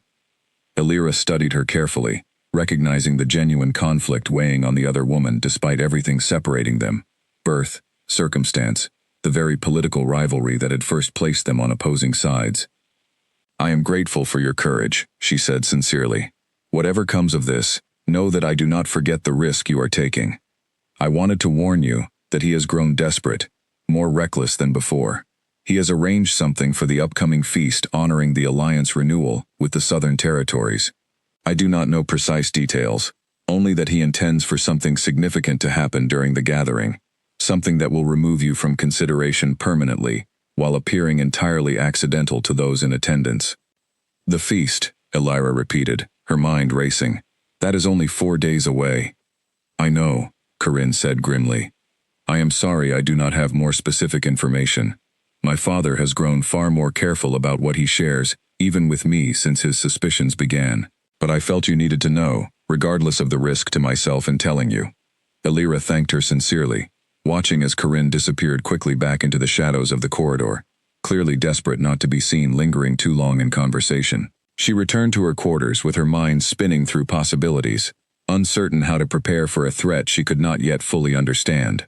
When she relayed the warning to Draven that same night, his expression grew grave, the weight of the ticking clock settling visibly over his features.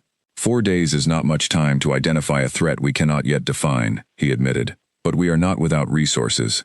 I will have my most trusted guards examine every aspect of the feast preparations: food, seating arrangements, entertainment, anything Garrick might exploit to arrange an incident.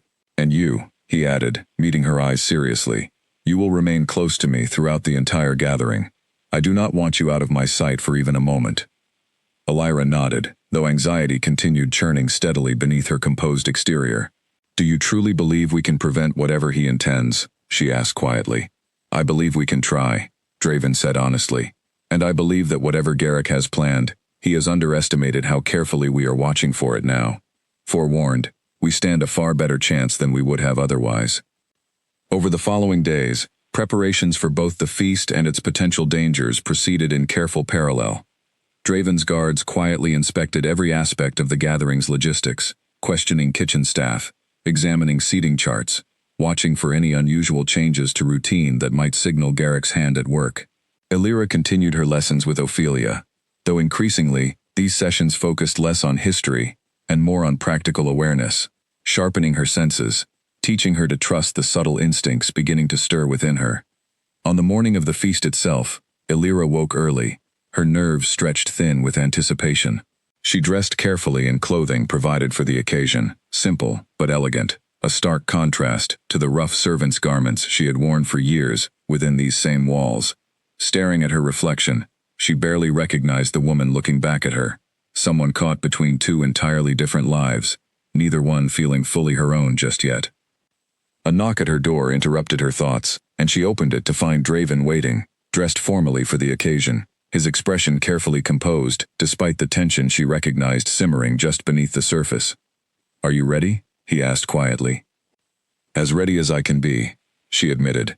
Whatever Garrick intends, I suppose we will discover it soon enough.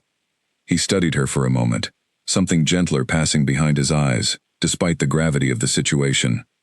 You look every bit the part the council fears you might become, he said softly. Though I hope you know that whatever happens tonight, you do not need to prove anything to anyone in that hall. You are already enough exactly as you are. Elira felt warmth rise in her chest, despite the fear still coiled tightly beneath it. Thank you, she said quietly. That means more than you likely realize. Draven offered his arm, and together they walked toward the great hall, his guards falling into step discreetly behind them, watchful eyes scanning every corridor and doorway they passed. Elira focused on steadying her breathing, as Ophelia had taught her, letting the quiet exercises settle her racing pulse enough to walk with composure, rather than visible fear. As they approached the tall doors leading into the feast hall, already alive with music and the low hum of gathered voices, Draven paused briefly, turning to meet her eyes one final time before they entered. "Stay close to me tonight," he said quietly. "Whatever happens, we face it together." She nodded, drawing strength from his steady presence beside her, and together, they stepped through the doors into the bright, crowded hall, both of them acutely aware that within these walls, danger and celebration were about to collide in ways neither of them could fully predict, no matter how carefully they had prepared. The great hall shimmered with candlelight, and the low murmur of gathered nobility, long tables draped in fine cloth stretching the length of the room, musicians playing softly near the far wall, while servants moved carefully between guests, bearing trays of food and wine. Illyra remained close to Draven's side exactly as promised, her senses heightened by weeks of careful practice with Ophelia, cataloging every unfamiliar face, every servant whose movements seemed slightly too deliberate. Garrick sat near the head table, alongside several visiting dignitaries from the southern territories, his expression composed and gracious, giving no outward sign of the danger Corinne had warned them about. Corinne herself sat quietly beside her father, her posture rigid, her eyes occasionally flicking toward Illyra with unspoken warning before darting away again. The feast progressed through its early courses without incident, and Illyra began to wonder whether their heightened vigilance had perhaps deterred whatever Garrick had originally intended. She glanced toward Draven, who offered a small, reassuring nod, though the tension in his shoulders suggested he remained as watchful as she did. It was during the third course, as servants cleared plates and prepared for the evening's entertainment, that Illyra's newly sharpened senses caught something wrong. Beneath the music and chatter, she heard, faint but unmistakable, the sound of fabric tearing somewhere above the hall, followed by a low, straining creak that made her blood run cold. She looked up instinctively, her eyes tracing the elaborate chandelier suspended directly above the section of table where several of the southern dignitaries sat, along with 2 council elders known to favor Draven's judgment regarding her bloodline. The chandelier swayed, almost imperceptibly, the chain suspending it clearly weakened, ready to give way entirely within moments. Without thinking, without fully understanding what compelled her, Illyra rose from her seat and called out, her voice carrying an unusual, resonant clarity that cut cleanly through the noise of the hall, silencing conversation and music alike in an instant. "Move," she shouted, pointing urgently toward the chandelier above. "It is going to fall." For a heartbeat, confusion rippled through the hall, guests turning to stare at her, uncertain whether to heed the warning or dismiss it as some strange outburst. But something in her voice, some quality neither entirely human nor entirely wolf, compelled immediate obedience, and those seated beneath the chandelier scrambled from their chairs, just as the weakened chain finally snapped entirely. The chandelier crashed down with a deafening roar, shattering across the table where the dignitaries and elders had been seated only seconds earlier, glass and metal scattering violently across the stone floor. Screams erupted throughout the hall, chaos breaking out as guests scrambled away from the wreckage, guards rushing forward to assess the damage and ensure no one remained trapped beneath the debris. Miraculously, everyone who had been seated in that section had escaped in time, though several suffered minor cuts and bruises from flying debris. The 2 council elders who had been seated closest to the wreckage stood shaking near the wall. One of them, an aging man named Fenwick, who had long supported Draven's judgment in council matters, staring at Illyra with an expression of stunned gratitude. "You saved our lives," Fenwick said, his voice unsteady as he approached her amid the chaos, gripping her hand tightly in both of his own. "I do not know how you sensed the danger before any of us, but I owe you a debt I do not know how to repay." Illyra, still trembling from adrenaline, managed only a small nod, uncertain how to respond to gratitude for an instinct she herself did not fully understand. Around them, other guests began offering similar words, some cautious and uncertain, others openly relieved, the earlier suspicion many had held toward her softening visibly in the wake of what had just occurred. Draven was at Illyra's side instantly, his hands gripping her shoulders as he searched her face for any sign of injury. "Are you hurt?" he demanded, his voice tight with barely controlled alarm. "I am fine," she said, though her own hands trembled visibly, adrenaline and shock coursing through her in equal measure. "I heard it before it happened, the chain straining. I do not know how, but I heard it clearly enough to be certain." Draven's expression shifted quickly from concern to grim understanding, glancing toward the wreckage where guards were already examining the shattered chandelier and its severed chain. "This was no accident," he said quietly, his jaw tight with fury. "That chain did not simply fail on its own. It was cut, deliberately, to fall precisely when it did." Across the hall, Garrick had risen from his seat, along with everyone else, his expression carefully arranged into shock and concern, though Alira caught the briefest flicker of something colder passing behind his eyes as he surveyed the wreckage. An expression quickly masked the moment he noticed Draven watching him closely. Guards moved swiftly to secure the hall, questioning nearby servants, while others carefully examined the fallen chandelier for evidence of tampering. Alira remained close to Draven throughout the commotion, her heart still racing. Disbelief and fear tangled together as she processed what had just happened, and what her own instincts had somehow allowed her to prevent. "How did you know?" Ophelia asked later, once the hall had been cleared and the wounded tended to, the healer having rushed to Alira's side the moment word reached her of the incident. "What exactly did you sense?" "I heard the chain," Alira said, still shaken. Not simply the sound of it straining, but something more, an awareness that it was about to break, precisely when it would happen. "I cannot explain it clearly beyond that." Ophelia's expression grew thoughtful, studying Alira with renewed intensity. "This is significant," she said carefully. "What you experienced sounds very much like the early manifestation of a gift long associated with your bloodline, an heightened awareness capable of sensing danger before it fully arrives, sometimes described in the old texts as hearing the world's true voice, rather than simply its surface sounds. If this is truly awakening within you, it marks a significant threshold in your development." Draven, who had remained close throughout the examination, listened with a mixture of relief and renewed determination, hardening his expression. "Whatever this gift proves to be," he said, "it likely saved several lives tonight, including members of this council, who might otherwise question your legitimacy. Perhaps this incident, terrible as it was, may work in our favor when it comes to convincing skeptics of the truth we already know." Guards continued investigating throughout the night, and by morning, evidence had been gathered suggesting deliberate tampering with the chandelier's chain, cut carefully enough to appear like natural wear until the precise moment of failure. No direct evidence linked Garrick himself to the sabotage, the perpetrator having vanished entirely amid the chaos following the incident, but suspicion fell heavily upon him regardless, particularly among those who had witnessed his earlier objections to Alira's growing influence within the council.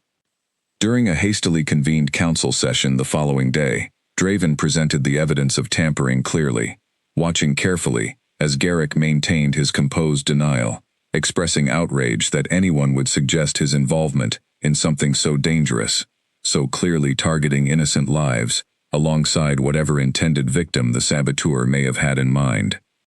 "I understand suspicion naturally falls upon those who have expressed concern over recent developments," Garrick said smoothly, addressing the assembled council with practiced calm. "But concern for the kingdom's stability does not equate to willingness to endanger innocent lives, including respected members of this very council. I find these implications deeply troubling, and frankly, insulting." Several council members murmured in apparent agreement, unwilling to directly accuse a respected elder without concrete proof linking him to the sabotage. Fenwick, however, rose from his seat, his expression hard with the memory of the previous night, still fresh in his mind. "With respect, Garrick," he said, his voice carrying more authority than Alira had heard from him before. "I sat directly beneath that chandelier last night. I felt the wind of its fall against my face as I scrambled away, only moments before it would have crushed me entirely. I do not know who arranged that chain to fail, but I find it difficult to dismiss the timing of such an event, occurring so precisely after weeks of your voiced concerns regarding this young woman's growing influence." Garrick's composure flickered, just barely, before he recovered his measured tone. "I understand the fear such an event naturally produces, Fenwick," he said carefully. "But fear does not excuse baseless accusation. I have served this council faithfully for decades. Surely that record should count for something against unfounded suspicion." "Your record is not in question," Draven said, speaking for the first time since presenting the evidence, his voice cool and deliberate. "What is in question is why someone within this stronghold felt sufficiently threatened by recent developments to risk multiple lives in an attempt to eliminate one." Whether or not you personally arranged this act, Garrick, your public objections have created an atmosphere where such extreme measures might seem justified to those loyal to your position. That alone deserves this council's serious attention." Garrick said nothing further, though the tightness around his eyes suggested the accusation, however carefully worded, had struck closer to truth than he wished to admit publicly. The silver-haired elder, who had remained quiet throughout the exchange, finally spoke, her voice measured and firm. "This council will investigate the matter thoroughly," she said, "regardless of whose hand ultimately proves responsible. In the meantime, I move that additional protections be extended to Alira immediately, protections this council itself helps enforce, rather than leaving the matter solely to the king's personal guard. Whatever disagreements remain regarding her bloodline, no one within these walls should tolerate attempted violence as an acceptable solution to political disagreement." Several elders nodded in agreement, and even those who had previously sided with Garrick's skepticism now appeared visibly shaken by the prospect that such extreme measures had nearly succeeded. The vote passed easily. Additional council guards assigned to Alira's protection, alongside Draven's own trusted men. A small but significant victory in the midst of ongoing danger. Yet as the session continued, something shifted subtly within her, an unfamiliar clarity settling over her thoughts, despite the tension surrounding her. She found herself studying Garrick more closely than before, noticing details she might have overlooked previously. The way his hands remained slightly too still against the table, the careful measure of his breathing, subtle signs of a man working hard to maintain composure, despite something churning beneath the surface.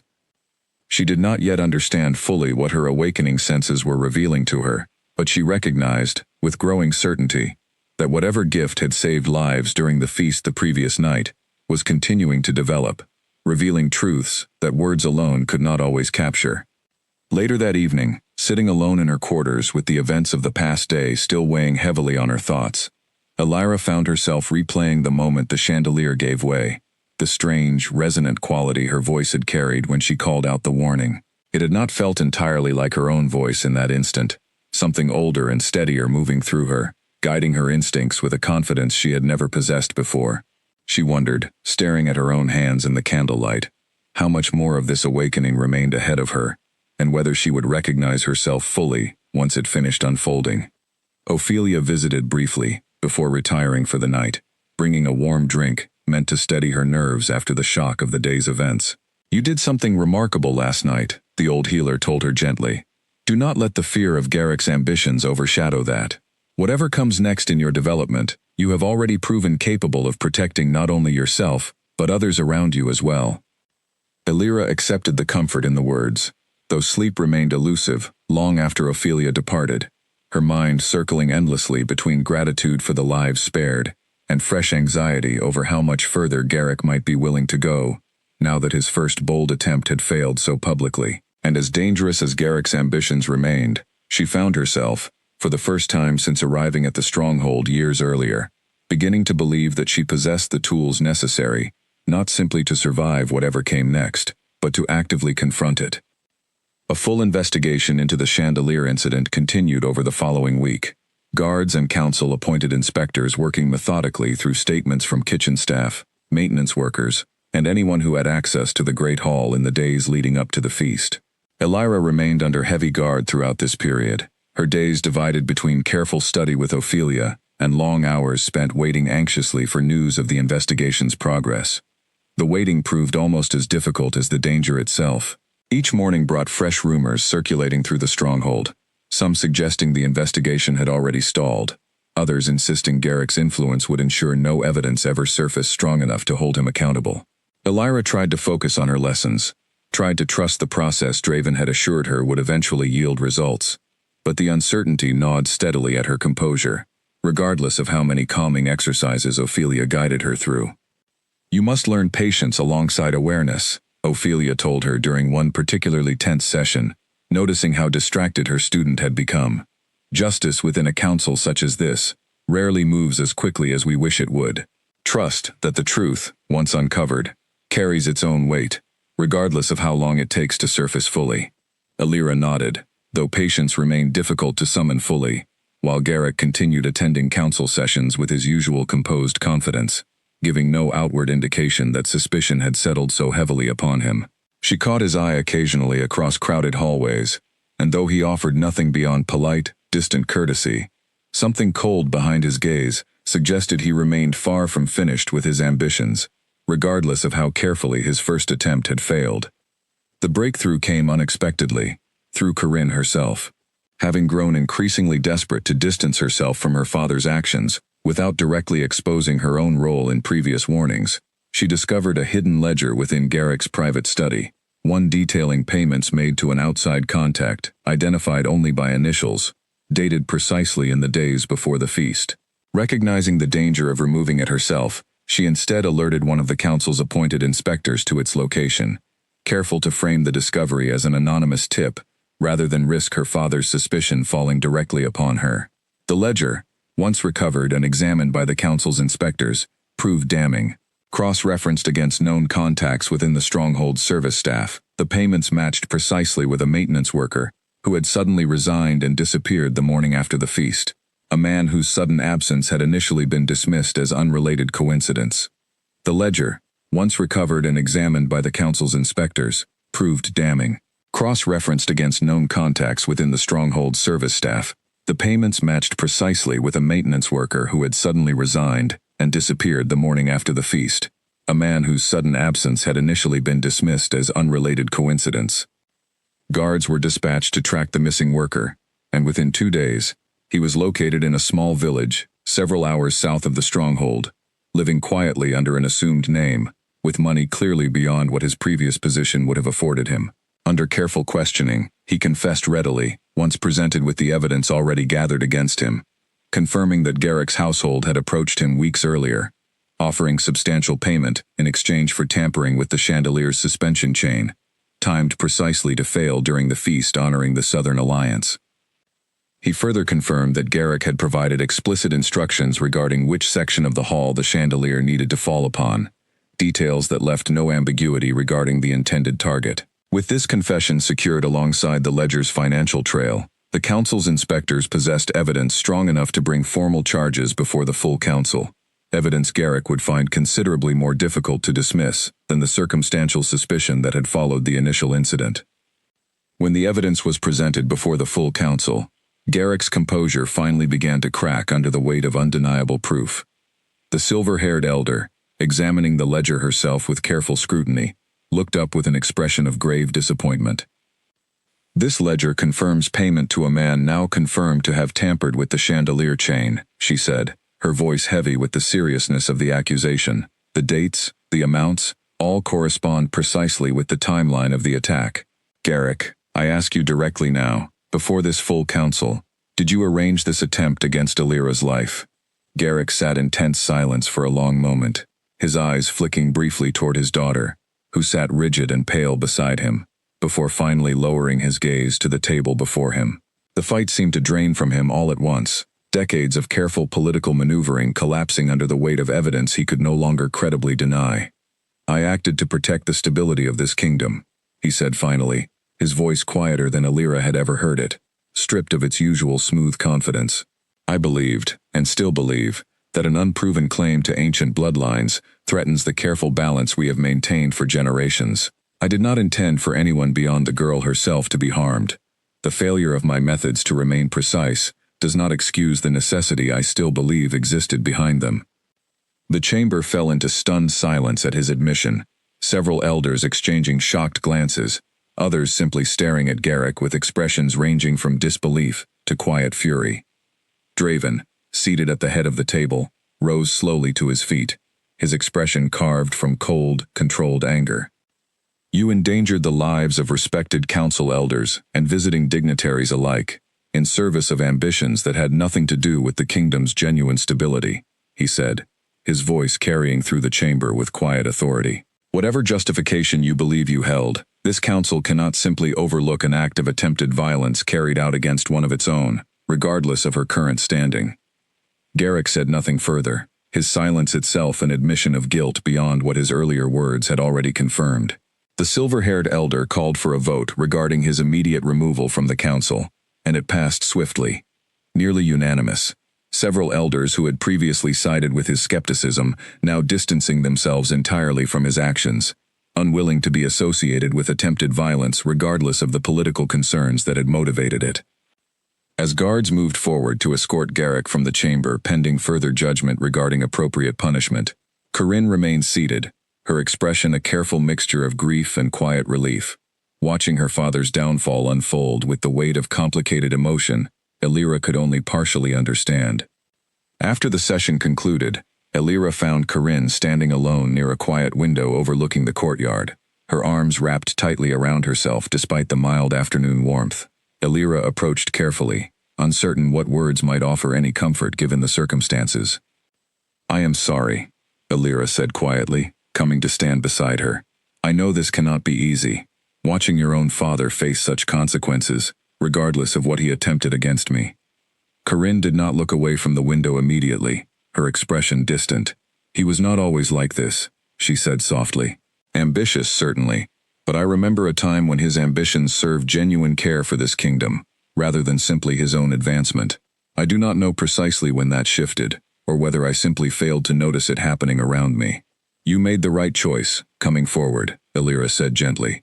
"Whatever grief you carry over his actions, you chose to protect innocent lives, rather than remain silent. That took considerable courage." Corinne finally turned to face her, something raw and uncertain behind her composed exterior. "I do not know what becomes of me now," she admitted. "My family's standing within this council will not recover easily from what my father has done, regardless of my own role in exposing it." Elira considered this seriously, recognizing the genuine uncertainty facing the other woman, despite everything that had transpired between their families. "Perhaps that standing needs a different foundation entirely," she offered carefully. "One built on your own choices, rather than your father's ambitions. I do not know exactly what that might look like, but I would be glad to support you in finding it, if you are willing." Corinne studied her for a long moment, surprise softening her expression at the unexpected offer. "Thank you," she said quietly. "I did not expect kindness from you, given everything my father attempted." "You are not your father," Elira said simply. "I judge you by your own actions, not his." Once Garrick had been removed, and the chamber began settling from the shock of the revelation, the silver-haired elder turned her attention back toward Elira, who stood quietly near the chamber's edge, still processing everything that had just transpired. "Elira," she said, her voice softening considerably from the cold suspicion of their first meeting weeks earlier. "This council owes you a significant apology. The suspicion and hostility you have faced since your bloodline first came to light was unwarranted, and the danger you endured as a result reflects poorly on all of us who failed to protect you adequately from the beginning." Elira, still absorbing the whirlwind of the past hour, managed a small nod. "Thank you," she said quietly. "I understand the council's caution, given how unexpected all of this has been. I do not hold resentment for questions asked in good faith, only for actions that endangered innocent lives." The elder's expression warmed slightly at this response, clear respect forming behind her careful composure. "Given everything that has transpired, and given the evidence recovered regarding your bloodline's authenticity, this council formally recognizes your claim as legitimate," she said. "The records, the scroll, the manifestation of gifts, consistent with historical accounts, all confirm what many of us doubted only weeks ago. You are indeed the last known heir of a bloodline, once thought entirely lost to this kingdom's history." A murmur of agreement rippled through the remaining council members, and one by one, beginning with Fenwick, who had witnessed firsthand the gift that saved his life, the elders rose from their seats and bowed their heads toward her, a gesture of formal recognition Elira had never imagined receiving in her life, one that left her throat tight with emotion she struggled to fully articulate.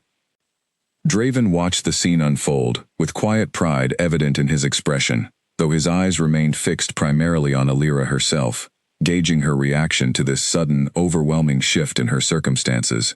When the formal recognition concluded and the council began dispersing to attend to the practical matters of Garrick's removal and the aftermath of his exposed conspiracy, Draven approached her quietly, offering his arm as he had done so many times before. "How does it feel?" he asked softly, once they had stepped away from the chamber into a quieter hallway beyond, "to be recognized, finally, for who you truly are?" Elira considered the question seriously before answering. "Strange," she admitted honestly. For so long I believed myself worthless, easily discarded. Now an entire council bows their heads toward me, and I do not yet know how to hold both versions of myself comfortably within the same mind. But beneath the strangeness, she continued, there is also relief. Relief that the truth is finally known, that I no longer need to hide who I am, or where I came from. Draven squeezed her hand gently, warmth passing between them despite the exhaustion and lingering tension from the day's events. Whatever comes next, he said quietly, you will not face it navigating this new identity alone. I intend to remain firmly at your side, regardless of what titles or expectations the council chooses to place upon either of us moving forward.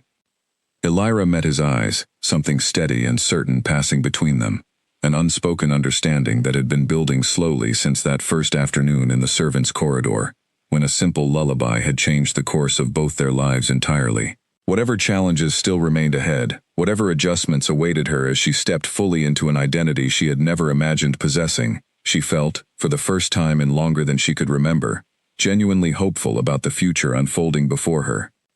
In the weeks following Garrick's exposure and removal from the council, the stronghold settled into a new rhythm, one where Elira no longer needed to hide within corners or lower her eyes when powerful figures passed through the halls. The council formally recognized her bloodline, and with that recognition came new responsibilities she had never imagined bearing. Meetings regarding her future role, discussions about how her lineage might strengthen the kingdom's standing among neighboring territories, and careful negotiations regarding what her position beside Draven might eventually become. Garrick himself faced formal judgment before the full council, stripped of his title and holdings, exiled from the stronghold's territory entirely, forbidden from ever holding political influence again within the kingdom's borders. Corinne, despite her father's disgrace, found unexpected support from several council members, who recognized her courage in exposing his conspiracy, and she was permitted to remain within the stronghold, gradually rebuilding a reputation built on her own merits, rather than her father's ambitions. She and Elira continued their tentative friendship, an unlikely alliance forged through crisis that neither had anticipated when their family's circumstances first collided. Ophelia continued Elira's training, with renewed dedication, now working openly rather than in quiet, cautious sessions hidden from suspicious eyes. Elira's gifts continued developing steadily, her heightened senses growing sharper with practice, occasionally accompanied by flashes of instinct that felt less like learned skill, and more like ancient memory surfacing gradually from somewhere deep within her blood. Ophelia assured her this was entirely normal for someone of her lineage, that full mastery would likely take years rather than months, but that the foundation already forming within her promised remarkable strength once fully realized. Marla, who had watched her friend's transformation unfold with a mixture of pride and lingering disbelief, found herself increasingly welcomed into Elira's new circumstances, rather than left behind by them. Elira insisted on maintaining their friendship, despite the widening gap in status between them, often inviting Marla to share meals in her private quarters, refusing to let the formality of her new position erase the genuine bond they had built over years of shared labor and quiet companionship. You do not have to keep doing this, Marla told her one afternoon, settling into a comfortable chair in Elira's now considerably grander quarters. I understand if your new responsibilities leave less room for old friendships. Elira shook her head firmly. You were kind to me when I had nothing to offer in return, she said. That kindness does not simply disappear because circumstances have changed. Whatever position I hold now, I do not intend to forget the people who mattered to me before any of this began. Marla's eyes grew bright, with unexpected emotion at the words, and the two women spent the remainder of that afternoon, much as they always had, laughing over small memories from their years working together, the comfortable ease between them, undiminished by everything that had transpired since Elira's bloodline first came to light. Draven remained a constant presence throughout this transformation, his role shifting gradually from protector to something steadier, more permanent, though neither of them rushed to name it formally amid the whirlwind of political adjustments surrounding them. They spent quiet evenings together in the private garden where he had first shown her the recovered scroll, conversations ranging from practical matters of council politics to quieter, more personal reflections on grief, loss, and the strange winding paths that had brought them both to this unexpected point in their lives. One evening, several weeks after Garrick's formal exile, Draven requested Alira's presence in the Great Hall, the same space where the chandelier incident had unfolded weeks earlier, now fully repaired and restored to its former grandeur. She arrived to find the hall prepared not for another tense council gathering, but for a private conversation, only the two of them present, along with Ophelia and the silver-haired elder standing quietly near the room's edge. "I wanted to discuss something with you, formally, before word spreads further through the council and beyond," Draven said, his expression carrying a seriousness she had not seen from him since the earliest days of their acquaintance. He paused, glancing briefly toward Ophelia and the silver-haired elder, before returning his full attention to Alira, as though gathering courage for words he had clearly rehearsed carefully beforehand. "The council has proposed a formal alliance between our positions, one that would recognize you not simply as someone under my protection, but as my equal, standing beside me as Luna of this territory, should you choose to accept such a role." Alira's breath caught, the weight of the proposal settling heavily over her chest, despite months of gradual transformation, leading toward exactly this moment. She glanced toward Ophelia, who offered only a small, encouraging smile, clearly having anticipated this conversation long before it arrived. "This is not a decision I make lightly, or one I wish you to make simply because the council believes it would stabilize our territory's standing," Draven continued carefully. "I have watched you these past months, Alira, not simply as the woman who carries a bloodline this kingdom nearly lost, but as someone who faced danger with courage I have rarely witnessed, who forgave suspicion and hostility with more grace than most would manage, who never once let fear diminish the kindness at her core, even when circumstances gave her every reason to grow bitter instead. I am asking you because these past months have shown me something I did not expect to find again after losing my mother so young, a connection that feels less like obligation and more like recognition, as though some part of me always knew you were meant to stand beside me, long before either of us understood why."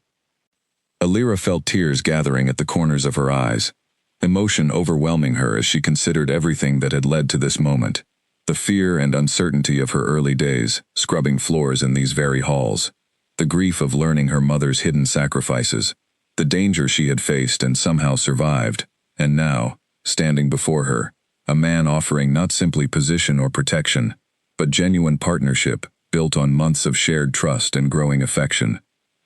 "I accept," she said softly, her voice steady despite the emotion coursing through her, "not because the council wishes it, or because circumstances have led us here, but because these months beside you have shown me exactly what you describe, a recognition I did not expect to find, yet cannot imagine my life without, now that I have found it." Draven's expression broke into something rare and unguarded, relief and joy mixing openly across features usually reserved and composed. He crossed the distance between them, and took her hands gently in his own, the formal ceremony that would follow in coming weeks, feeling secondary to this quiet, private moment of genuine understanding passing between them. The formal ceremony, when it finally arrived several weeks later, drew nobility and dignitaries from across the kingdom's territories, all gathered within the Great Hall, to witness the elevation of a woman many had never heard of only months earlier, into a position of genuine authority and respect. The hall itself had been transformed for the occasion, banners bearing the territory's crest hanging alongside softer touches Alira herself had requested, sprigs of the same fragrant herbs that grew in the private garden where she and Draven had shared so many quiet conversations during the difficult months leading to this moment. Alira stood before the assembled crowd, dressed in fine ceremonial robes that felt worlds away from the rough servant's garments she had worn for years, within these same walls, her nervousness tempered by the steady presence of Draven beside her, and the quiet support of Ophelia, Corinne, and Marla, all gathered close among the witnesses. She caught Fenwick's eye briefly among the assembled elders, the man who had thanked her so fervently after the chandelier incident now watching her with open pride, a small nod passing between them that carried more warmth than any formal words could have managed. Even Corinne, standing quietly near the front of the gathered crowd despite her family's fall from grace, offered a genuine smile as the ceremony began, her own path toward rebuilding a life independent of her father's ambitions, having taken meaningful steps forward in recent weeks, partly through Alira's continued support and advocacy on her behalf before the council. The silver-haired elder presided over the ceremony, her voice carrying clearly through the hushed hall, as she recited the formal words binding Alira's new position within the kingdom's structure, acknowledging her bloodline, her demonstrated gifts, and her chosen partnership alongside Alpha King Draven as Luna of the territory. When the formal words concluded, tradition called for a final gesture, one the silver-haired elder explained quietly to Alira beforehand, a song meant to close the ceremony, chosen specifically by the one being honored. Alira had known immediately which song she would choose. She stepped forward slightly, her hands clasped gently in front of her, and closed her eyes briefly, drawing on the same quiet stillness Ophelia had taught her these past months. Then, her voice rising clear and steady through the silent hall, she began the same lullaby that had started this entire journey months earlier, the melody her mother had sung to her as a child, the same song that had once made an Alpha King stop mid-stride in a servant's corridor, the same words that had eventually revealed a bloodline long thought lost to history. Sing, little wolf, beneath the moon so pale, your bones will bend, but never truly break. The blood remembers what the mind forgets. Sing, little wolf, until the dawn arrives. Her voice carried through the hall with newfound confidence. No longer the frightened whisper of a servant girl hiding her true nature, but the steady, resonant voice of a woman who had finally claimed every part of her identity, grief and strength intertwined, into something powerful enough to silence an entire gathering of nobility, just as it had once silenced a council chamber weeks earlier. As the final note faded into reverent silence, Draven took her hand once more. His eyes bright with emotion, he no longer felt the need to hide from anyone watching. Around them, the gathered nobility erupted into applause, genuine warmth replacing the earlier skepticism and suspicion that had once surrounded her arrival within these walls. Alira looked out over the crowd, remembering, briefly, the girl who had once knelt scrubbing floors in these same halls, believing herself worthless, forgettable, easily discarded by the world around her. That girl still existed somewhere within her, humble roots that had shaped her resilience and quiet strength. But standing here now, recognized fully for who she truly was, she understood at last that she had never been worthless at all, only waiting, patiently, for the right moment to let her true voice finally be heard. She thought of her mother, Isolde, who had sacrificed so much silently to keep her safe, who had never lived to see this moment of recognition, and she made a quiet promise to herself, standing there in the candlelight, surrounded by warmth and celebration, that she would carry her mother's memory forward with pride, rather than hidden grief, honoring the sacrifice that had allowed her to survive long enough to finally claim her true place in the world. Later that evening, once the formal celebrations had wound down and most of the guests had retired for the night, Alira found herself walking alongside Draven through the same quiet garden where he had first shown her the recovered scroll months earlier. The night air was cool and fragrant, the fountain trickling softly beside them just as it had during that first difficult conversation about bloodlines and danger. "We have come a long way since that afternoon," Draven said quietly, echoing her own thoughts as they walked slowly along the familiar stone path. "We have," she agreed, slipping her hand into his. "And I would not trade a single moment of it, difficult as parts of it were, for a different path entirely. Every hardship led us here, to exactly where we were always meant to be." Draven smiled, drawing her closer, as they continued their walk beneath the star-scattered sky, both of them fully aware that challenges would undoubtedly continue arising in the years ahead. Political tensions, unfinished threats, the ordinary difficulties of ruling a kingdom together. But for tonight, none of that mattered as urgently as the quiet peace settling between them. Two people who had found each other through the unlikeliest of circumstances, bound together not simply by ancient bloodlines or political necessity, but by genuine, hard-won trust and affection. And as she turned to face the future beside Draven, the kingdom stretching wide and hopeful before them both, she knew with quiet certainty that whatever challenges still awaited them, she would face them not as a servant hiding in shadows, but as Luna, standing proudly in the light, her voice, and her legacy, finally her own.